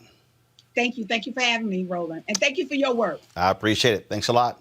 Folks, Mark Thompson, of course, would Make It Plain, actually shot, this was a couple of years ago, and a reenactment of Congressman John Lewis walking him through what actually happened on Bloody Sunday. Here is that discussion. How does it feel when you come out here? Do you still feel, some of the same things your body felt 54 years ago? Well, when I walk across this bridge, I go back to 1965 and remember well how I was to walk from Brown Chapel Church on that Sunday, March 7, 1965. As a matter of fact, when we got near where those buses are, there was a group of white citizens, all men, and they just stood and looked at us. But you can see the sense of anger. And if the officers hadn't been standing there, I don't know what would have happened to us. Wow. But we just kept walking with dignity and with pride. We were walking on the sidewalk, orderly, peaceful, no one saying a word until we got much further up the bridge. Jose William and I started talking softly, and there was some concern about what was going to happen to the women and the children in the line of march. We thought we would be arrested in jail. Yes. We didn't have any idea that we would be beaten. Yeah. And you were prepared to go to jail. That wasn't unusual, but to be beaten. No, we were prepared to go to jail. We were prepared to be arrested. But we didn't know. We didn't have any concern that we would be beaten by the state troopers. It's not any way to forget that day. And there's no way we can forget you. Well, thank you for everything. Well, I just tried to help out, and that's what I'm still trying to do, to help out. And that's the beauty, because you're humble that way. But if it hadn't been for you, all these women of Congress, all these people of color that we're seeing in Congress, that's because of what happened here. Well, I'm gratified and thankful. I feel more than lucky. I feel very blessed that we have seen unbelievable changes around the South in particular, but around America. To see more women, young women, more people of color, not just African American, but Hispanic, Asian American, 2 Native American women in the Congress for the first time in the history of the country. It says something. Love you, man. I love you too, brother. See you, man. Good to see you. Always a pleasure to see you. Thank you. John Lewis, ladies and gentlemen. Our hero. Thank you. Yes, indeed. Yeah, thank you. Joining us right now, Dr. Greg Carr, Chair, Department of Afro-American Studies, Howard University. Dr. Charles Becknell, Department of Africana Studies, University of New Mexico. Adjoa B. Asamoah, Impact and Political Strategist. And Dr. Roslyn Satchel, Black Lives Matter, LA. Greg, I want to start with you. We have seen a whole weekend of all of these different tributes, all these different folks paying their respects. Just your assessment, and are we really capturing the essence, or do you think folks are understanding the true essence of John Lewis? Well, I think, thank you, Roland, for involving me in this conversation, especially with my friends on the panel today. Especially, this is a power. You got turbocharged. You got some real revolutionaries on this squad right here, brother. I would say no, of course not. Because America likes to freeze John Lewis on that bridge, and they like to freeze C.T. Vivian on those steps in Selma getting hit in the mouth by Jim Clark. You know, C.T. Vivian wrote the first assessment of that period in 1970. This is his book right here, Black Power and the American Myth. And in it, C.T. Vivian says, people do not choose rebellion. It is forced upon them. Revolution is always an act of self-defense. And when we see John Lewis, you know, as earlier I was in a conversation with some of his comrades. You mentioned SNCC earlier, Cortland Cox, Frank Smith, Dory Ladner, Tim Jenkins, all his SNCC comrades. And one of the things they talked about was SNCC was really the shock troops of that movement. They descended into places and worked to help people utilize their local power. You know, that's problematic in America. And so it gets narrated as individuals and heroes. And John Lewis is nothing if not a hero. C.T. Vivian is nothing if not a hero. But we often miss the fact that it's collective work. You know, it's very interesting to hear Representative Clyburn talk about SNCC being taken away from us. Well, really what he's referring to is a moment when SNCC moved past the idea of direct action and voter registration to the idea that perhaps the government was not going to fulfill the vision that they had, which is empowering everyone in the community. And I'll wrap up because I really want to hear from the other panelists. But when I think of John Lewis, I think about the collective. The collective wrote that speech that he gave at the March on Washington. The collective had to radically edit when A. Philip Randolph came and said, please, you all do something different. It was the collective that did that. And so when we see them come across that Edmund Pettus Bridge, remember, C.T. Vivian says, I was at home that day. Hosea Williams said go across that bridge. And John Lewis was the only member of SNCC there because SNCC had actually voted not to participate. But once he did that with his unquestioned courage, then everybody had to come together. John Lewis did have that ability. And I think there are many other things we could talk about. But I think we have to think about the fact that this forum allows us to celebrate these new ancestors who made transition on the same day at the same time that we can reflect on what their lives mean as a result of them being representative of much larger forces and movements. Dr. Roslyn, Satchel, I said it earlier, look at James Forman's book, The Making of Radical Revolutionaries. And the reality is that I think, and I've always said this, America loves the word revolutionary when describing those white men who battled England. But when you start putting the revolutionary title, when it comes to black skin, folk look a little different. And I think we as African Americans have to not fall for what I call the civil rights mascots as to how America presents Dr. King or John Lewis or C.T. Vivian. These were black revolutionaries, black radical revolutionaries who were trying to change systems in this country. And this is the most important part, Roland. It's hilarious to hear the outright hypocrisy coming from not only the White House, but the Republican members of Congress that opposed everything that John Lewis did. It is amazing that this revisionist history that they are trying to sell the public does not account for the fact that John Lewis and C.T. Vivian were called disruptors. They were called interlopers. They were called carpetbaggers. Public opinion was against them. They were criticized not only by the powers that be, but also by their own community. So Black Lives Matter is at a place now where we recognize our place in the continuum of radical revolutionary democracy in this country. We are a part of the legacy of John Lewis, whether Representative Clyburn sees it or not. We are indeed a part of the legacy of C.T. Vivian, who hired me in 2003 to be the executive director at the National Center for Human Rights Education.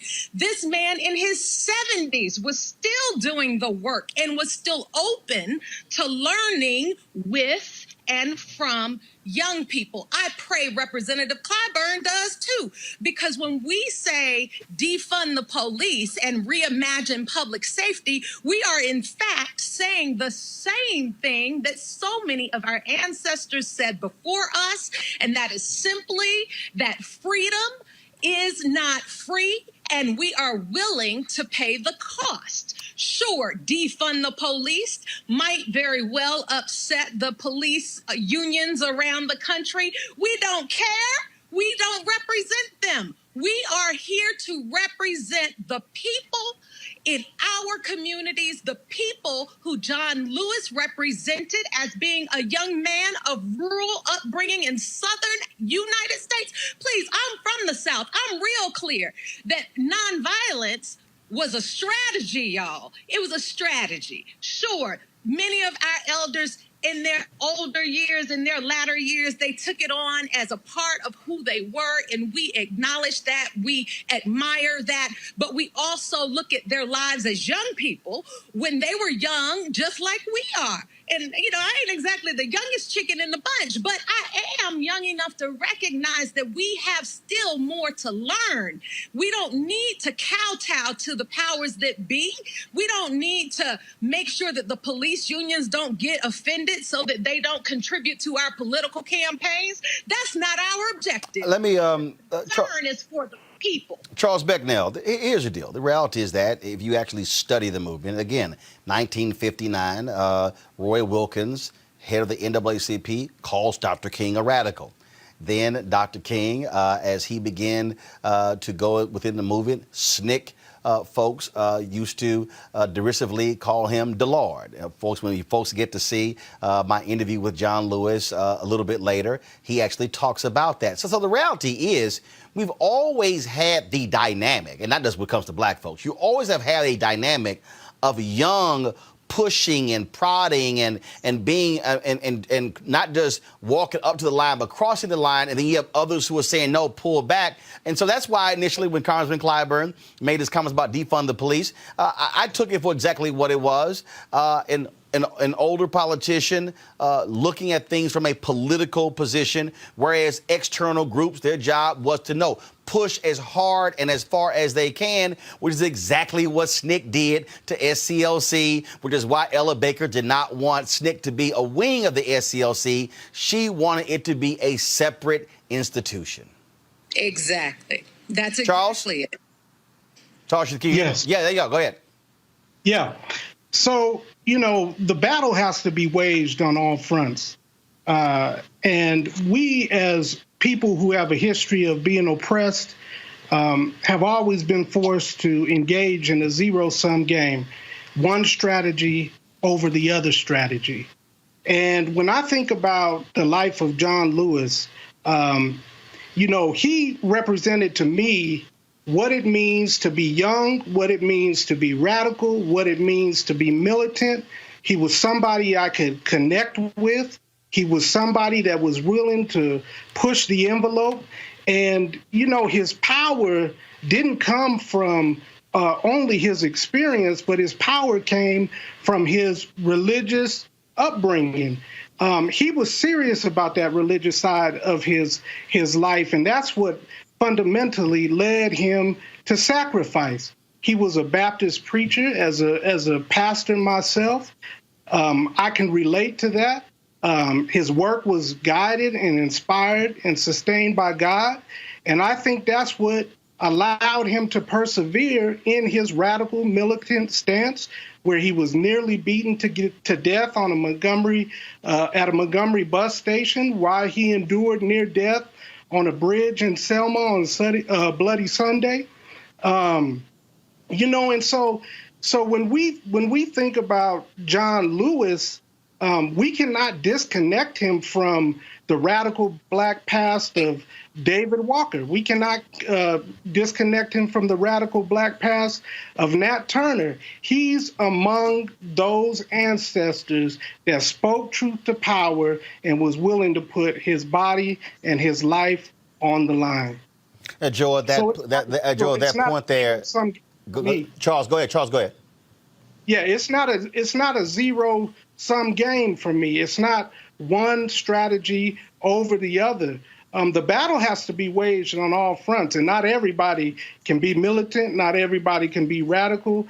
When I was in Jackson, Mississippi in 2006, I had the opportunity to meet Hollis Watkins, who was an original member of SNCC. And he told me that we have to engage in the practice of truth-telling.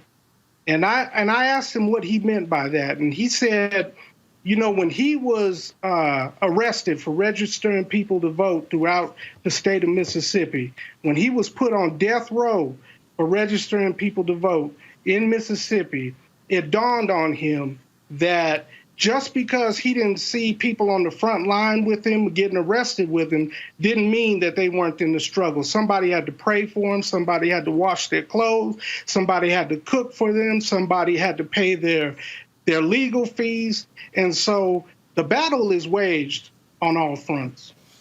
Adjoa, your thoughts? Roland, one, thank you so much for having me, especially with this dynamic panel. I come to this work as a student activist. The term headmaster was used at my high school. And as the daughter born to a man who was born under colonization in what would eventually become the Republic of Ghana, who subsequently taught political science and Africana studies, including focusing on the work of our now dear ancestor, John Lewis, that, of course, didn't work for me. And so terminating that title was essentially my first campaign. I have tried intentionally to channel the good, troubled spirit of John Lewis, but it is certainly not enough. I've worked directly with elected officials to introduce and pass bills like the Crown Act, for example, which Congressman Lewis supported. But I have never packed a toothbrush and an apple and left my home knowing that the likelihood was that I was going to jail. Certainly not 40 times. I've never left my home thinking I would be beaten and bloodied. So there's a lesson, I think, in his work, not just in strategy, but in the resilience for all of us to learn about his life, which is a true testament to the power of nonviolent revolution to alter the course of history. He sacrificed so much of himself to move us forward, and we are truly just indebted to him. I don't know if the masses realize how much of a skilled legislator he was. And I think about his work and his legislative record on not just the Voting Rights Act, but, so many others. He, advocated for cuts to ineffective programs while protecting those that have proven records to actually work. The congressman understood, the struggle for civil and human rights was bigger than one law and one vote and one judicial decision. And so I think about being in that next generation of folks who are coming up behind him, and certainly we can never fill his shoes. But I think our work is neatly aligned in that while he was the youngest, in August of '63 at the march, where he essentially said the same thing that we are saying now, which is, we don't want our freedom gradually. We want our freedom now. So I think it's up to us, the next generation of activists who are coming behind him, to truly study his work, understand what it is that he was doing, and for us to follow suit in order to continue to move us forward.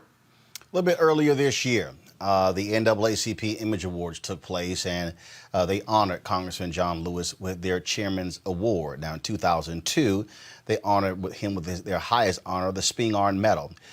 This is Leon Russell introducing and presenting that award to Congressman John Lewis. We all have our own personal heroes. We all have those who inspire us, who challenge us to be better, who set a standard of excellence and brilliance and leadership we not only aspire to, but leaves us in awe. For me, for all of us in this room, for people in this nation and around the world who love justice, that hero is the man we honor tonight with the Chairman's Award, Congressman John Lewis.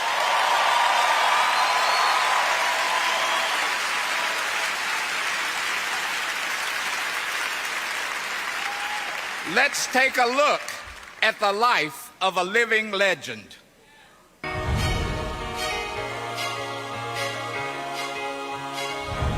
John Lewis never just talked the talk. He walked the walk. In Nashville, Tennessee, Rock Hill, South Carolina, Anniston, Alabama, he rode buses in Mississippi and marched in small towns across the Jim Crow South that were a living hell for our people. I almost died in Montgomery. I was beaten, left bloody. I got arrested 40 times during the 60s, 5 times since I've been in Congress, and I'm probably going to get arrested again for something. He survived and emerged even stronger for the fight ahead. And at every moment on his 60-year journey for civil rights, he has been a leader on the front lines of the cause. When you see something that is not right, not fair, not just, you have a moral obligation to do something. There are those who sacrifice so much while serving in our military overseas. And there are those whose sacrifice comes on the battles here at home. To this day, he bears the scars of our struggle, and he has borne witness to how far we have come and how far we have to go. The last living speaker from the March on Washington. We must say, wake up, America, wake up. We do not want our freedom gradually, but we want to be free now. He now walks the halls of power in the nation's capital, continuing to lead the fight for our community and for all who demand justice. He's the recipient of the Profile and Courage Award, the Spingarn Award, and the Presidential Medal of Freedom. But he is much more than that, for he is the conscience of a nation, a fighter for freedom, equality, and basic human rights. Along the way, he has changed America, and time after time, he has repaired its soul. He is John Lewis, a giant upon whose shoulders we all stand, and the recipient of the 2020 Chairman's Award. It's an honor for me to be here in Washington, D.C. with a true civil rights and legislative icon. And now it's my honor to present the NAACP Chairman's Award to Congressman John Lewis. This great honor, I'm more than honored to be receiving this award. When I was growing up in rural Alabama during the 40s and the 50s, I tasted the bitter fruits of segregation and racial discrimination. I didn't like it. I saw those signs that said white men, colored men, white women. And I would ask my mother and my father, my parents, my grandparents, why? They would say, boy, don't get in the way, don't get in trouble. But the NAACP inspired me to get in what I call good trouble, necessary trouble, to try to change America. The NAACP has been like a bridge over troubled waters. And we're gonna have some more troubled waters. And we need the NAACP now more than ever before. Again, I say thank you.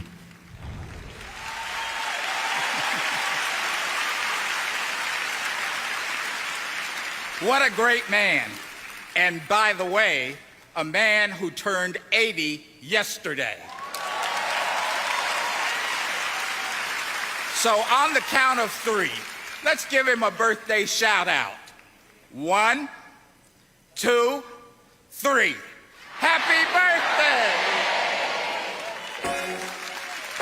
Coming up on the NAACP Image Awards, J.B. Smoove. Greg, the reason I wanted to play that is because when we think back to what was taking place late 1950s and 1960s, it was black folks, black organizations, and black media who were really upholding and supporting our folk. Even if you go into the 70s, even if you go into that period after that, it was black organizations and black media. And so, so I appreciate, you know, how folks say, oh, you know, John Lewis was a human rights activist, member of Congress. But the reality is, John Lewis was a black activist in the tradition of blackness.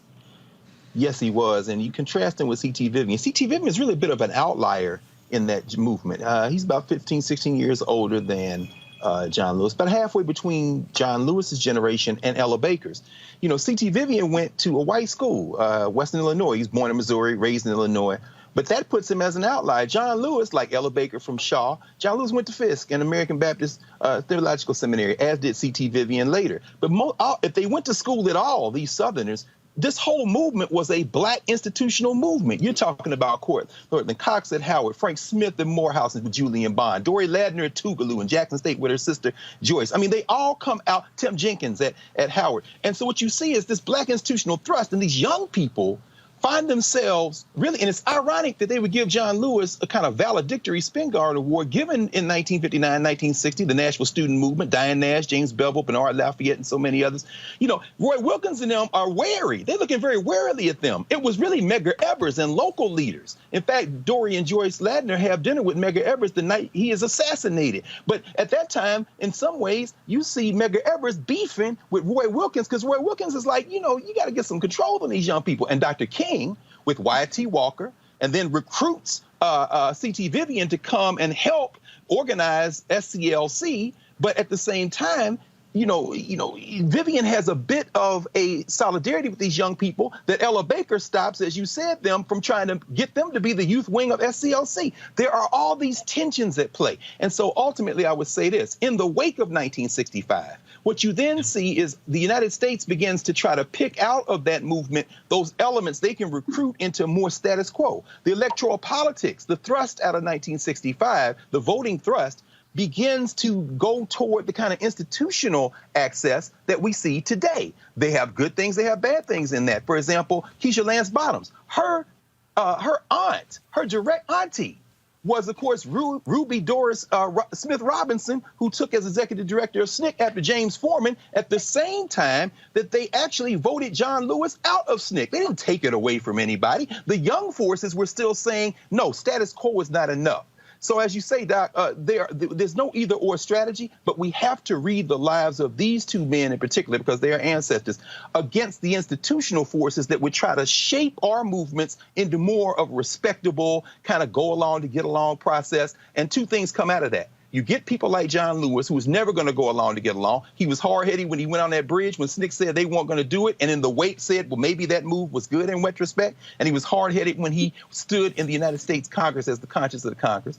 The final thing is, the other thing is, as that movement to be inside, as Adjoa was talking about, and push goes on, we have to have, as Dr. Satchel said, that outside movement, because we understand you can never predict where history is going to go. When Lewis and President Obama and them are walking across the bridge, one of the sisters in that wheelchair, by then over 100 years old, Amelia Boynton Robinson, it was her son, who was a Howard University law student, who got arrested in Richmond, Virginia at the Greyhound, and they took the case to the Supreme Court, Boynton versus Virginia, argued by Thurgood Marshall. And who could predict that case that Marshall argued would be one which triggered the freedom rides that C.T. Vivian and John Lewis and others went on, which sent John Lewis to Parchment Penitentiary, where they had classes in Parchment like Mandela and them had at Robben Island, which would then open the floodgates to create the electoral politics that would create a Terry Sewell and so many others in the South, Akeisha Lance Bottoms. You can't predict history, brother. All black folk can do is keep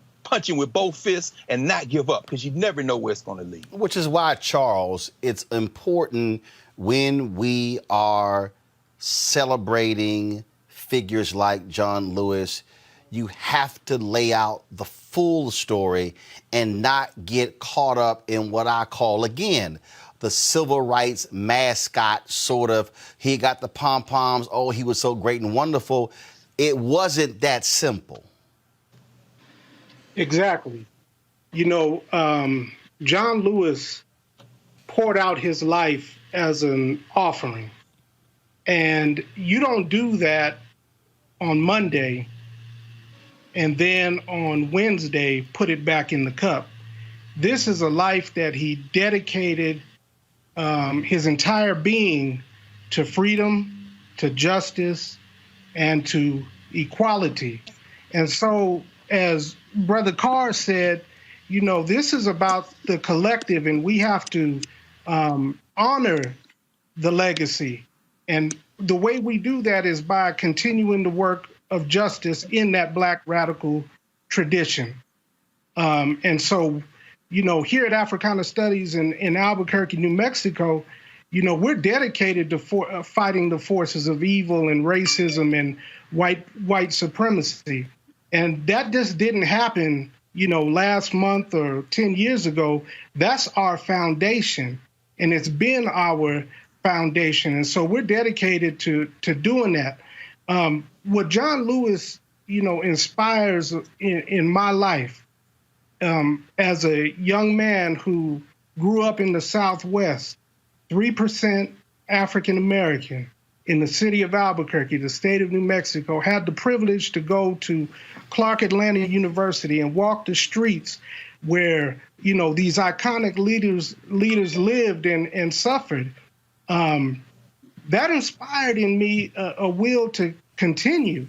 And so I look at the long view of history, and I don't disconnect the struggle that we're facing here in New Mexico from the struggle that John Lewis was facing as a 17-year-old boy, 18-year-old boy, fighting for justice in the Deep South. Adjoa, I say this all the time. People talk about Bishop T.D. Jakes and preaching the Potter's House and preaching across the world and preaching to millions. And I always tell people, yeah, but if you don't want to talk about what he had to go through in West Virginia, then what you're actually doing is you're wasting your time, because you have to deal with what a person went through in order to understand where they eventually got to. And that, to me, I think is really what's so critical as we talk about of a Congressman John Lewis, of a Reverend C.T. Vivian, or any of our elders who then transition to ancestors.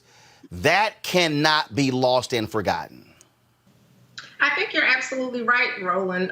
You see this intentionality around sort of cherry picking quotes and, moments when they, gave certain speeches. And we cannot do that. We have to look at their work in totality. And we have to remember that they were, in fact, true radicals. The idea of peaceful protests was even too radical in their time. And that time wasn't too long ago. So, and that includes policymakers. So I think you're absolutely right in that we cannot just, select different pieces from what we want our people to know about them. We have to look at their entire body of work and truly understand what it is that they were seeking to do.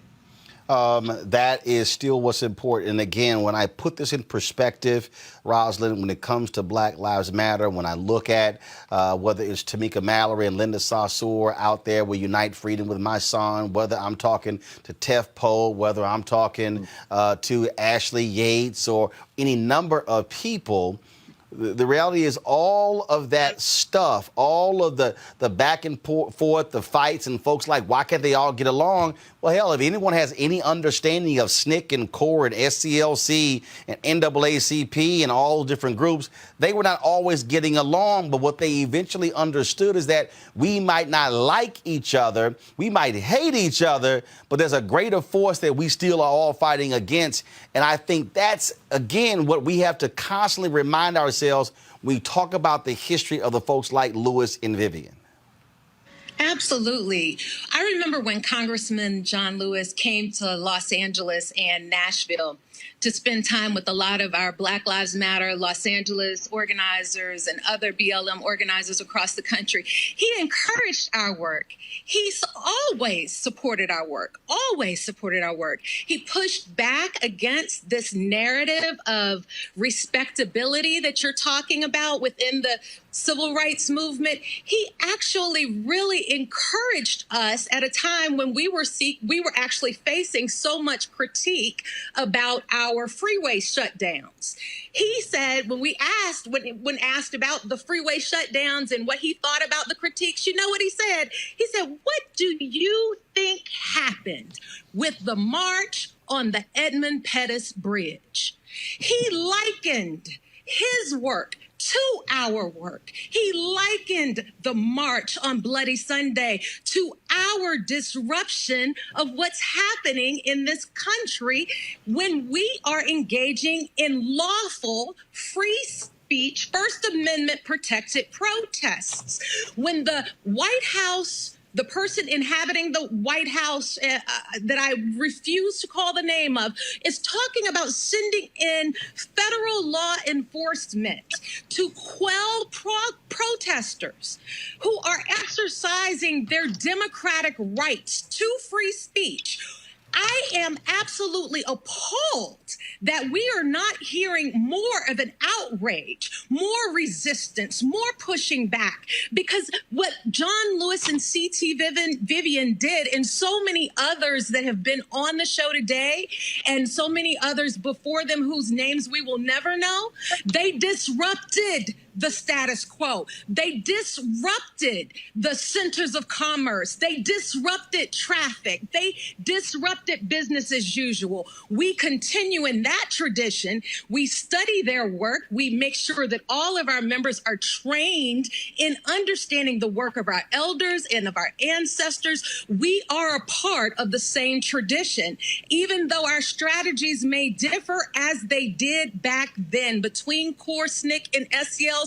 We can't even start to talk about how extensive the disparities were in terms of approach, in terms of strategy, in terms of tactic. But they were effective because somehow or another we emerged from that false myth of this monolith of blackness. A monolith of the Black community has never existed.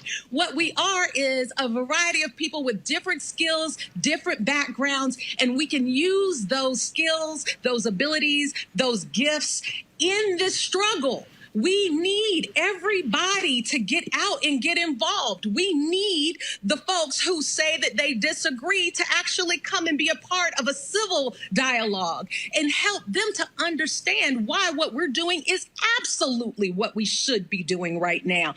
We continue in this work recognizing that love conquers hate. Mm-hmm. We agree on that with C.T. Vivian and with John Lewis, who we both we sat with both of them and we learned with them. We learned the lessons that Ella Baker taught them. We learned that sometimes it's more important for us to unify around a goal, even if our strategies and tactics may be different. We have the goal of justice. We have the goal of human rights for Black folks. We have the goal of eliminating anti-Black racism that has been vicious in our history in this country over 400 years, and we are all very well aware that it needs to be done. We're not willing to play the games of acting like we're all talking about the same thing when we know very well that there are people who are seeking to undermine the equality and opportunities and access of Black folks. We will not sit by and let another child be hit in the head with a police officer's baton or be struck in the back by a police officer's bullet without us standing up and saying no more. All right. Roslyn, Adjoa, Charles, and Greg Carr. We surely appreciate it. Thanks a lot. Thank you. Thank you for having me. Thank you. Appreciate Thank you it. for having us, Roland. Folks, earlier today, we talked to Senator Kamala Harris, who shared with us her perspective and thoughts about losing the great Congressman John Lewis. Senator Kamala Harris, glad to have you back on Roland Martin Unfiltered. Quite a sad weekend for the Congressional Black Caucus, for the Congress, the nation, and the world with the death of Congressman John Lewis. It was, Roland. I mean, you know, the last time I saw him and we were together was actually the last big event I attended before the pandemic, which is to once again go to Selma and commemorate Bloody Sunday, where many of us, as members of the Congressional Black Caucus and others, walked across the Edmund Pettus Bridge. This time, however, John wasn't able to walk with us because his illness had taken away his strength in that way, but he surprised us and met us at the top of the bridge. And he was such a special man. He was such a special, humble servant of God. He really was. John has fire in the belly, but the way that he would speak and talk and just look at you, it was always with a sense of dignity. You know, he understood his own. He was very comfortable in his skin. He understood the dignity of self, and he always gave dignity to those with whom he spoke and with whom he led. And it was just a special man. And you know, we had many wonderful conversations over the years. Somebody said, well, you know, during the civil rights movement, there were so many men, and I said, well, yeah, no, there were a lot of women too. Diane Nash being one of the remaining living heroes of those days. Mm-hmm. But one thing about John Lewis, he loved ambition in women. It was wonderful to see. He encouraged it. He was always very encouraging of me. And I, like so many of us in our nation and our world, will truly miss him. While you were talking, we were showing some photos there of you and him, as well as when he went down to Black Lives Matter Plaza. Folks, I'm going to show that with Mayor Muriel Bowser. Stage 4 cancer, Roland, and he was there with his cane, proud and strong. This was a man who wasn't letting anything take away the strength that he had and shared with so many. Yeah. On that point, I mean, again, that was last month. That was in June. He was very ill, but he felt it was important that his presence be there. And I always use this phrase all the time, that some people are present and some people have presence, and he had both. He had both. That's great. You're right. You're totally right. And to your point, Roland, I mean, remember, you know, we watch with admiration of his strength and his sacrifice, the video of that horrible beating of protesters, of which John was a leader, walking across the Edmund Pettus Bridge, those 50-something years ago. We see the black and white photographs and his speech on the Mall, on the March on Washington, which, by the way, remember, was the March on Washington for Jobs and Freedom, which was also a big part of John's life. work, which was fighting for civil rights and fighting for economic justice. But let's not forget, to your point about being present and having a presence, he was present front and center then at these historic moments in our history, in the ongoing struggle for civil rights. But he was also present in understanding the collective struggle for civil rights. Mm-hmm. He was present, the first person to testify against DOMA in the United States Congress, and to be present saying that there should not be these bans on people's ability who love each other to be married, and in the fight for marriage equality. He was front and present on that. He said that there was a connection that he was clear about from Loving versus Virginia to that current fight for marriage equality, saying people should have the ability to love who they love. He was present in the ongoing fight that we have for immigration reform, where he said that immigrant rights are about civil rights, right? John was present at Black Lives Matter Plaza when the paint on that ground was almost still wet, present, walking with a cane with stage 4 cancer, aligning himself, as he always did, with the struggle, with the movement, because he was such a leader in the ongoing movement, always present. And, I think that when you watch the younger leaders of the movement through the years, that he knew, and I think the smile on his face was knowing that he was watching the next John Lewis's, both young men and young women. See, that's the reason I think that's important. I think because I believe that far too many people, especially in mainstream media, want to operate as if, oh my goodness, we had Congressman John Lewis and all these things that he did, without realizing that, first of all these people were young. I mean, Andrew Young, Julian Bond, Diane Nash, we could go down the line. All of them were young people. I mean, MLK was young as well. And the reality is there are a significant number of young people today who we know and don't know who are doing the exact same thing that he is doing. People who are out there leading protests, people who are out there fighting, who are lobbying, who are testifying. And so I think people make a mistake in not acknowledging this continuum that has existed in this Black freedom movement of young people leading. That's right, and you're exactly right.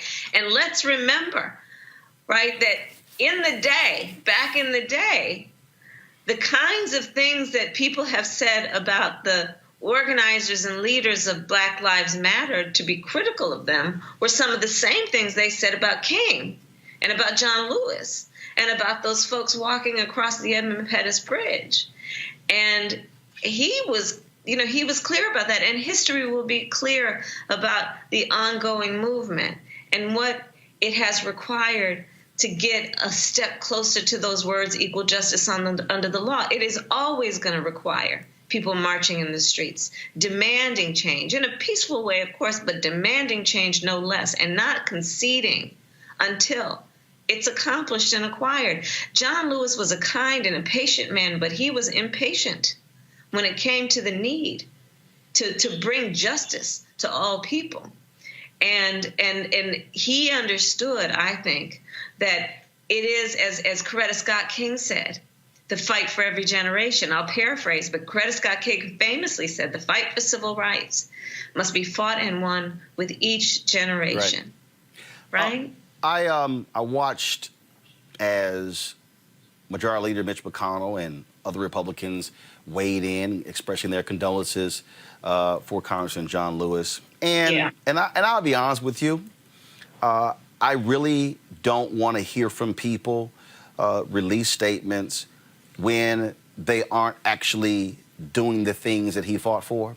When there's a bill sitting on his desk that will fix the Shelby v. Holder decision when it comes to the Voting Rights Act, and it's been sitting there for more than 220 days. When I look at the lynching bill move forward. When I look at the delay when it comes to the Senate didn't move forward on the bill of Senator Tim Scott when it came to the whole issue of police reform. But it's not like they can't come back with a second bill and work with Democrats on one.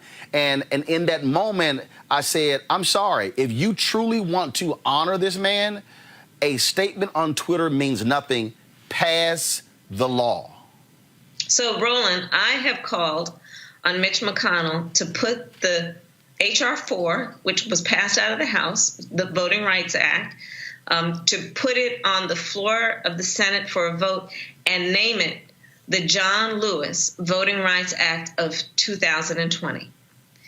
And because you are exactly right. Look, I'm too busy watching what you're doing to hear what you're saying. You can tweet all you want, your condolences, express those condolences through the power of your role of leadership at the moment, which is to put that bill on the floor, which represents everything that he fought and bled for in the name of love of country and love of Constitution of the United States. So you are right. You look at the need to pass the Justice and Policing Act that has now been named the George Floyd Justice and Policing Act. Cory Booker and I worked on that together in the Senate. It was passed out of the House with bipartisan support. Put that on the floor for a vote. Let that be the basis of the discussion, because that's the one bill on police reform that has been presented in the course of these last many months that actually has teeth in it, and that would require real accountability and real consequence for bad behaviors. But yeah, put those bills on the floor. And if we need to debate them, sure, let's debate them, but put them on the floor. Don't hold back our ability to fight for progress in this nation because of your political agenda. When we talk about these issues, first of all, he wasn't just focused on voting. Any number of issues, 17 terms in Congress. And even up into his death, what's happening with coronavirus, what's happening when it comes to economic relief for Americans, when it comes to housing. You've put forth a bill in that particular area because the reality is people are still hurting. People right now are facing getting kicked out of their homes, and they're going, what am I supposed to do? That's right. So right now, I have many bills that I've offered and introduced to deal with this moment around this crisis, which has really highlighted a crisis that existed long before the pandemic, which is the racial disparities in our country around everything from home ownership and wealth to health, pre-existing conditions, to educational disparities based on race. But specifically this week, I'm offering what's called the Relief Act. And what it would do is, one, it recognizes that in the month of June, Roland, 1/3 of Americans were not able to pay their housing costs. 1/3 of Americans could not pay either their rent or their mortgage. This is serious. Yep. And so I'm saying that during the course of this pandemic and for months after that, there should be a ban on foreclosures, a ban on evictions, a ban on shutting off people's utilities like their water service, that there should be a ban on negative credit reporting until we get through this. And it would help the mom and pop landlords, the grandmother who has, 1 or 2 rental properties. But what it does is it says that we need to make sure that our families have a roof over their head to help them get through this crisis, which is not of their making. And that is that's why I'm proposing it. It's to protect renters, to protect homeowners. I have a history of working on this issue. When I was Attorney General of California, I took on the big banks around the foreclosure crisis, where they were these predatory lending practices that disproportionately impacted Black homeowners, Latino homeowners, immigrant homeowners. I have done this work, and when people are looking at the possibility, the real possibility of losing their home, be it their apartment that they rent or the home that they are paying a mortgage on, it's a moment of real crisis. But we also can see in this moment an opportunity to save them and help them to get through this crisis in a way that they can be on their feet and land on their feet when it's over. I do want to ask you about one thing. You made this point earlier. Congressman John Lewis, the last surviving speaker of the March on Washington for Jobs and Freedom on August 28, 1963. And you tweeted out a video of him speaking on that day. And a lot of people forget, first of all, far too many people only hear the last part of Dr. King's I Have a Dream speech. They totally ignore the top piece. They totally ignore all the other speakers on that particular day. But in the clip that you posted, and I want to play it, he spoke specifically about police brutality. Yeah, that's right. We are tired. We are tired of being beaten by policemen. We're tired of seeing our people locked up in jail over and over again. And then you holler, be patient. How long can we be patient? We want our freedom, and we want it now. So here he is in this clip talking about police brutality, and we're still seeing it today. That's what led to the George Floyd protest 9-10 weeks ago. That's what's happening in Portland, where you have these unidentified federal agents who are attacking people, arresting them, taking them off of the streets as well. We are still dealing with the very same thing in 2020 that he spoke about in 1963.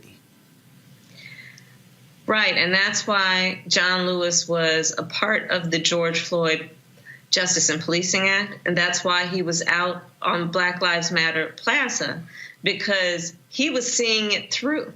He was seeing through his lifetime commitment to justice in America, understanding that one of the topics therein is police brutality being disproportionately directed at Black folks and people of color and indigenous people. John Lewis was clear about that from the beginning, and you will see a consistent through line in his life and in his career in fighting for these issues. And it really is, he saw so much progress, and I have to believe that he has passed on with a sense of great accomplishment. But, you know, in his honor, we really need to see it through, too. We all need to see it through. For him and for our community and for our country, we need to see it through. We need to be like John Lewis and always show up and see it through. Well, Ambassador Andrew Young said something to me that I thought was important. He said they've moved on, he said, but they're still with us because of the fact that we're still talking about them. We're still talking about what they did, and what they means that they are still here living and breathing, simply not here physically.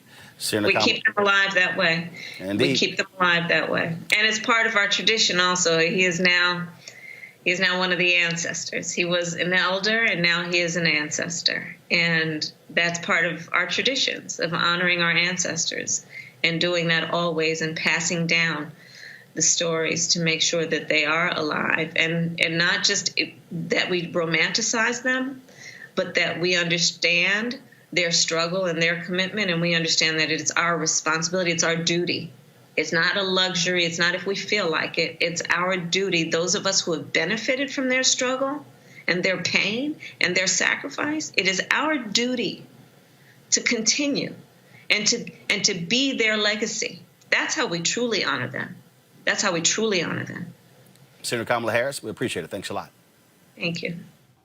In 2018, we covered MLK 50, which was the commemoration of the assassination of Reverend Dr. Martin Luther King Jr. We conducted a number of interviews with people all across the country. One of them took place here in Washington, D.C., in his congressional office with Congressman John Lewis. We talked about a number of different things, including SNCC, Dr. King, but also you're going to see the first time he had a conversation with Colin Kaepernick.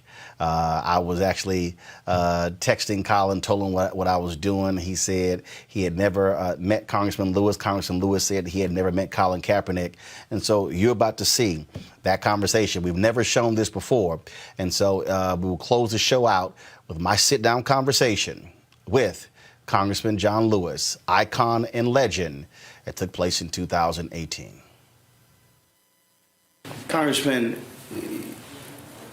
when you began to think back, all those battles, all those fights,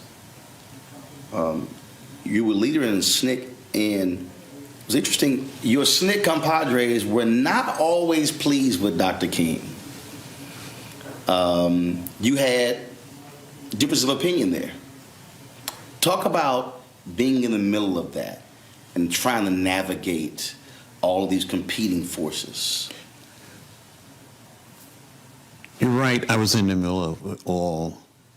When I was elected chair of the Student Nonviolent Coordinating Committee in 1963, I was on the board of SCLC.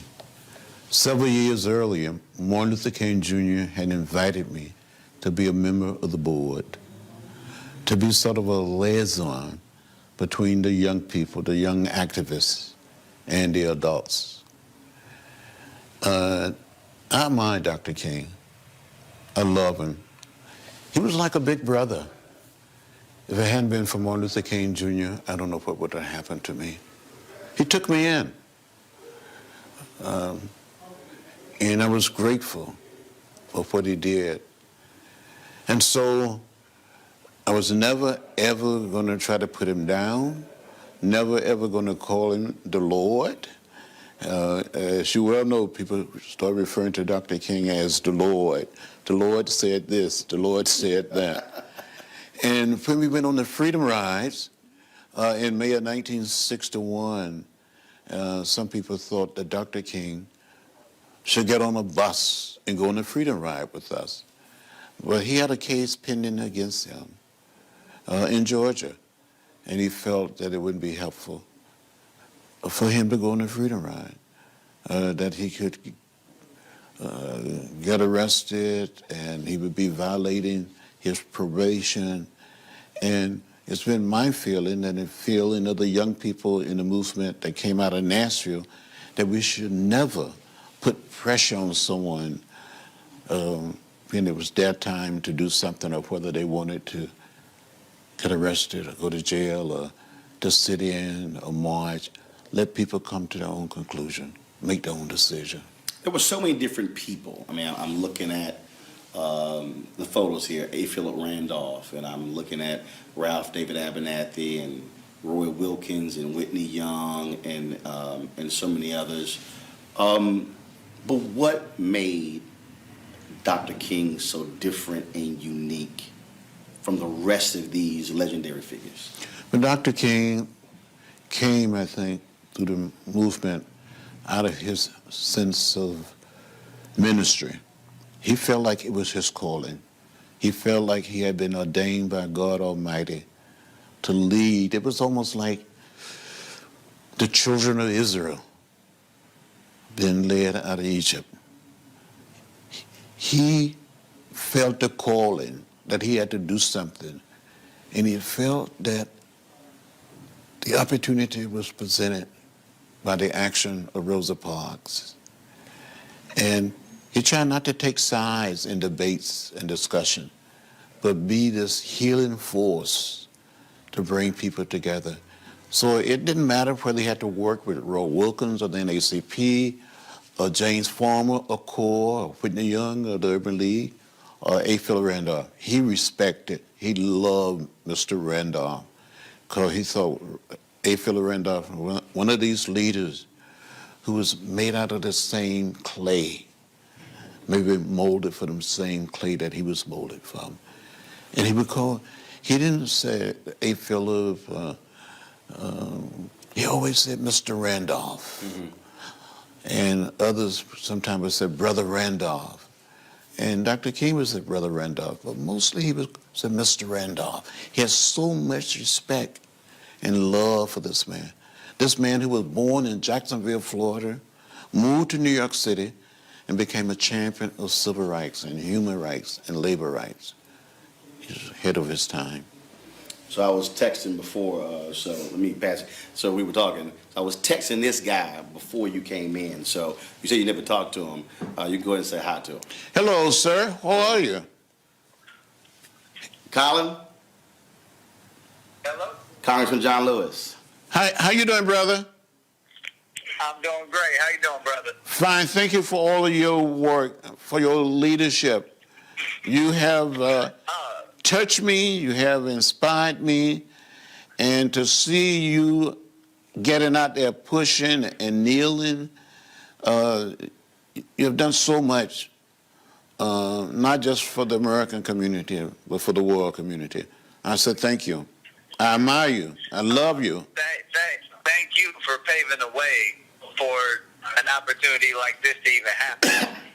It's great to finally connect with you. I talk to Mr. B about you all the time. We have great conversations, so it's great to finally have this conversation and be able to connect.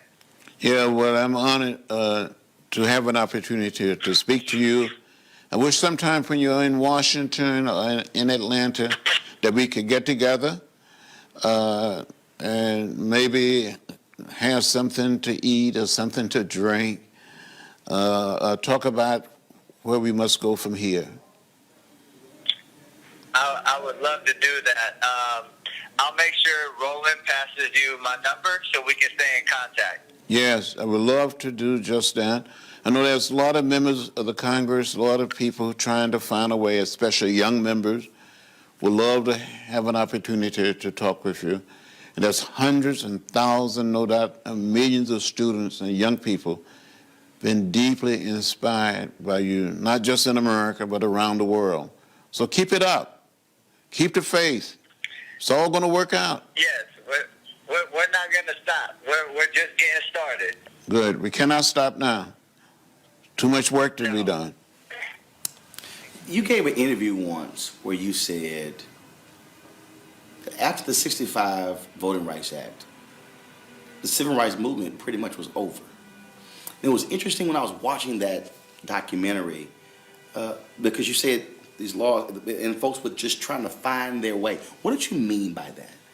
Well, in 1965, when we passed the Voting Rights Act, and hundreds and thousands and millions of people became registered voters for the first time, we had many, many young people of color running for office and getting elected. And I think a lot of people thought, this is it, that we come this far. There was another major down payment on freedom.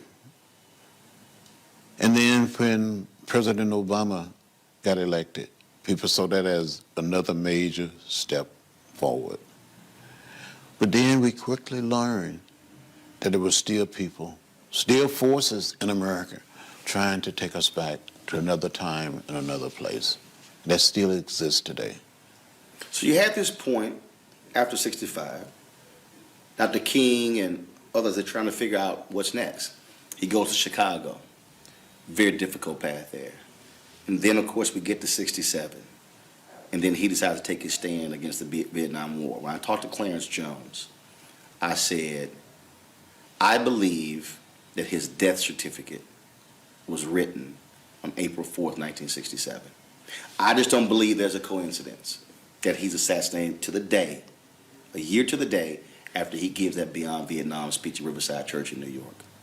Well, on April 4th, 1967, I was at Riverside Church when he made that speech.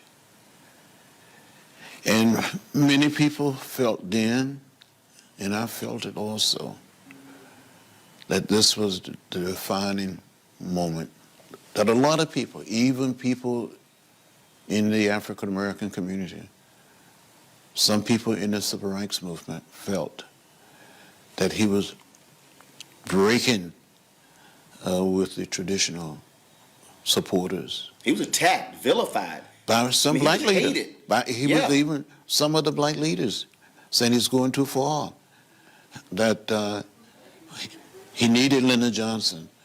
And Lyndon Johnson, for the most part, stopped speaking to him, calling him in. But King stopped taking his phone calls. Yes. And there were people on the board of FCLC, when you tell the truth, nothing but the truth, they sort of dissed him. And it was a lonely period for him. That last year, so many people I've talked to, the strain, the pressure, the stress, speaking fees dried up, his book, Where Do We Go From Here, Chaos or Community, worst-selling book. Nobody wanted to read it. As you observed him in that final year, did you see that as well? And did he talk about what he was dealing with? Well, he was trying to organize the Poor People's Campaign. He hadn't planned to go to Memphis. He was invited by the labor union and by Jim Lawson, someone that he admired and trusted to come and help the sanitation workers.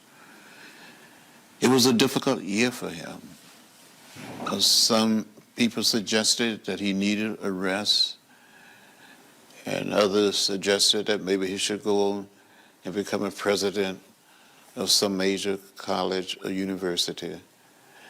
And he was been criticized on all sides. But he was a man of conscience. It was not a good year for him.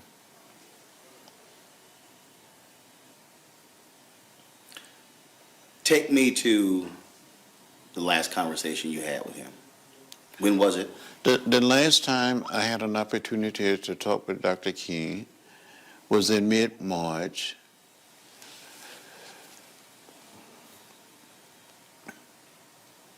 Just before he went to Memphis.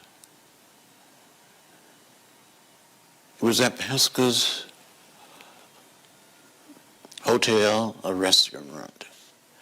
He had been meeting with a group of rank and file members of organization working with low-income or poor people. They were black, white, Latino, Asian American, and Native American. Because he wanted the Poor People's Campaign to look like America. And he kept saying, I will see you in Washington. And he never made it to Washington. The night that he was assassinated, that evening, I was in Indianapolis, Indiana, campaigning with Robert Kennedy, working toward his nomination, the Democratic nomination for president. And when I heard that Dr. King had been shot, I didn't know his condition. When Robert Kennedy came to speak, he said, we have some sad news tonight, that Martin Luther King Jr. had been assassinated in Memphis, Tennessee. So prior to him saying that, you didn't realize it. So when that audience found out, that's when you found out. That's right. When the audience heard the message, I heard it at the same time. And I cried. And I said to myself, well, we still have Bobby. So I went back to Atlanta and helped in preparation for the funeral and stayed there for about 2 weeks. I got back in the campaign and went to Portland, Oregon, and with Robert Kennedy. And then I went on to Los Angeles. And I teamed up with Cesar Chavez, and we went to these wealthy neighborhoods and homes of primarily white citizens, urging them to vote for Bobby Kennedy rather than for Humphrey or Eugene McCarthy. Went to churches. We had an unbelievable motorcade through the city, and there was these black athletes like Rayford Johnson and the big guy, Rosa Greer, trying to hold Kennedy in the car. And you saw hundreds and thousands of people, especially in the African-American community, in the Latino community, rallying for Bobby. And he invited me to come to his suite that evening, and he joked with me. He said something like, John, you let me down today. More Mexican-American turn out to vote than Negroes. And he was just joking. But I truly felt that when Dr. King was assassinated, I said, well, we still have Bobby. In less than 2.5 months, he was gone. And I think something died in America with the death of Dr. King and Bobby Kennedy. When I talked to Jim Lawson, I said, in the aftermath of Dr. King's death, what did you do? He said, we went back to work. He said, we had work to do. He said he did not grieve until July. He said that's when he just broke down. Were you in the same place where there was still work to do, that there was no time to feel sorry and to mourn. Well, we were caught up in the moment. It's you had to continue to work. We had a major national election coming up, so I didn't mourn that much. But every single day, I thought about Dr. King. Matter of fact, I went back to Atlanta between the campaigning effort and trying to support others. And my doctor said,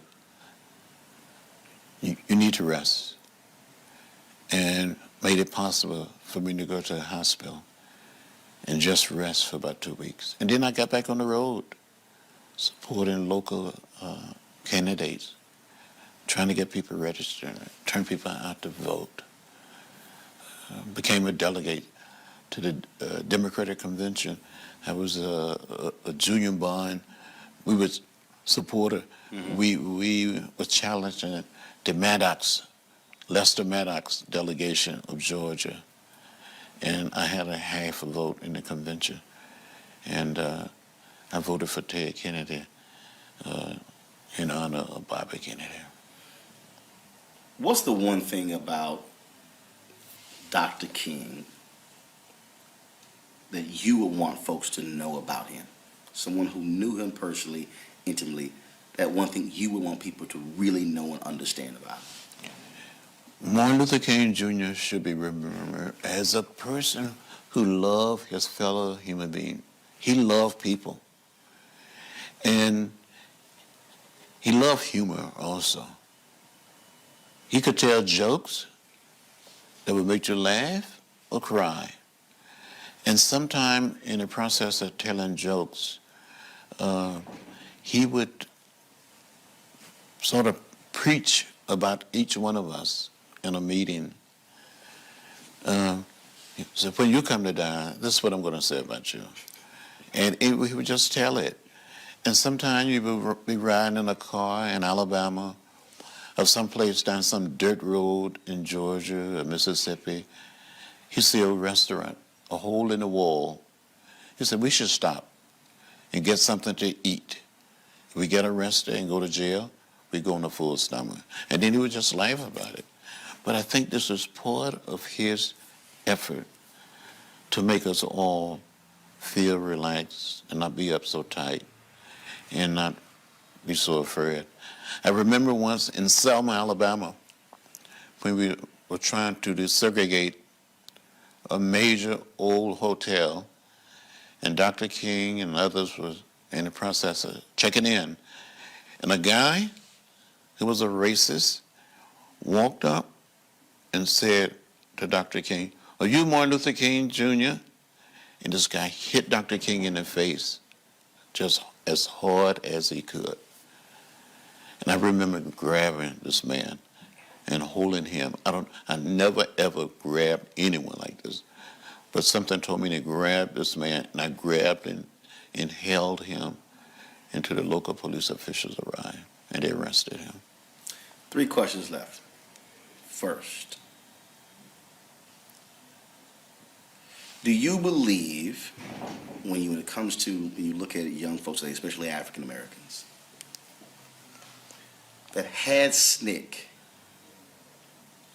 stayed in existence and continue on its mission, that it would have been that vehicle for young African Americans to be able to stay involved in the movement? We still have the NAACP, still have the National Urban League, still have these other organizations.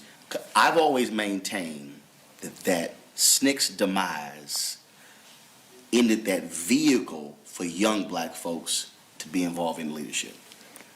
I agree with you, so much so. That the demise of the Student Nonviolent Coordinating Committee cut off.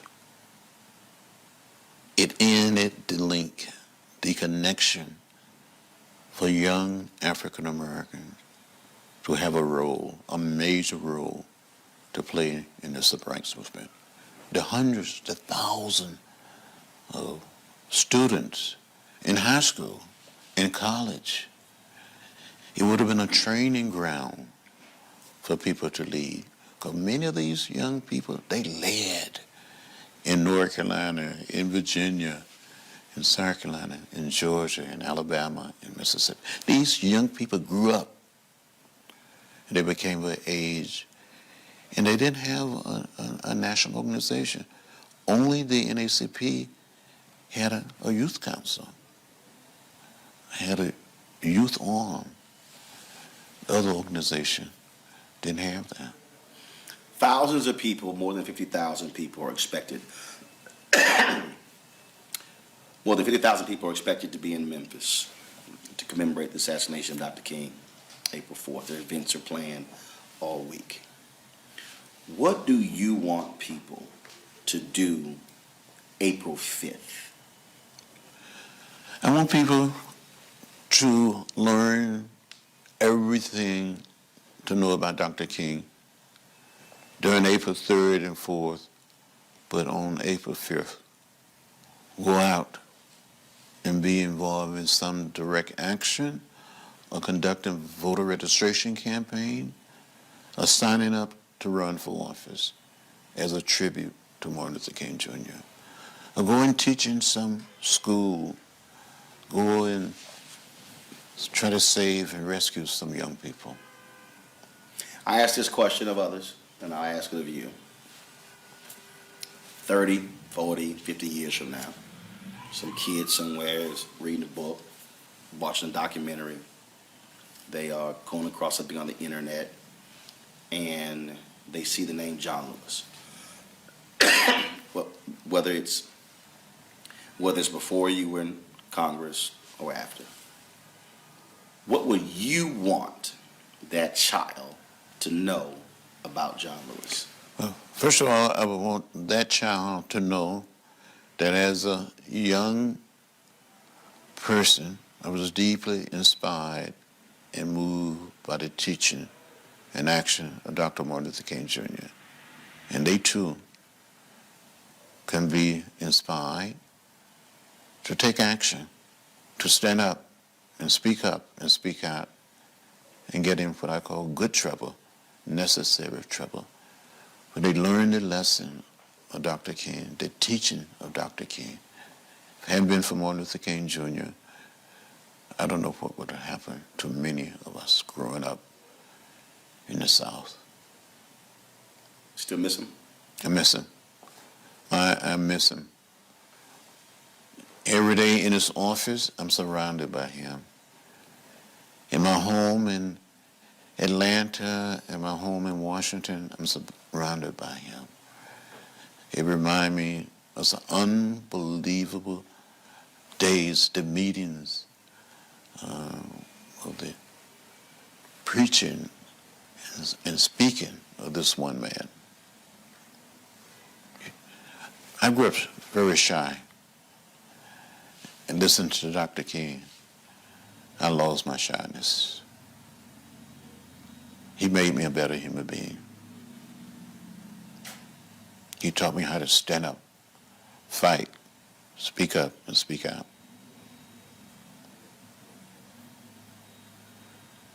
Well, that's it. Thank you, sir. Congressman, I appreciate it. Thank you, sir. Thanks a bunch. You're welcome.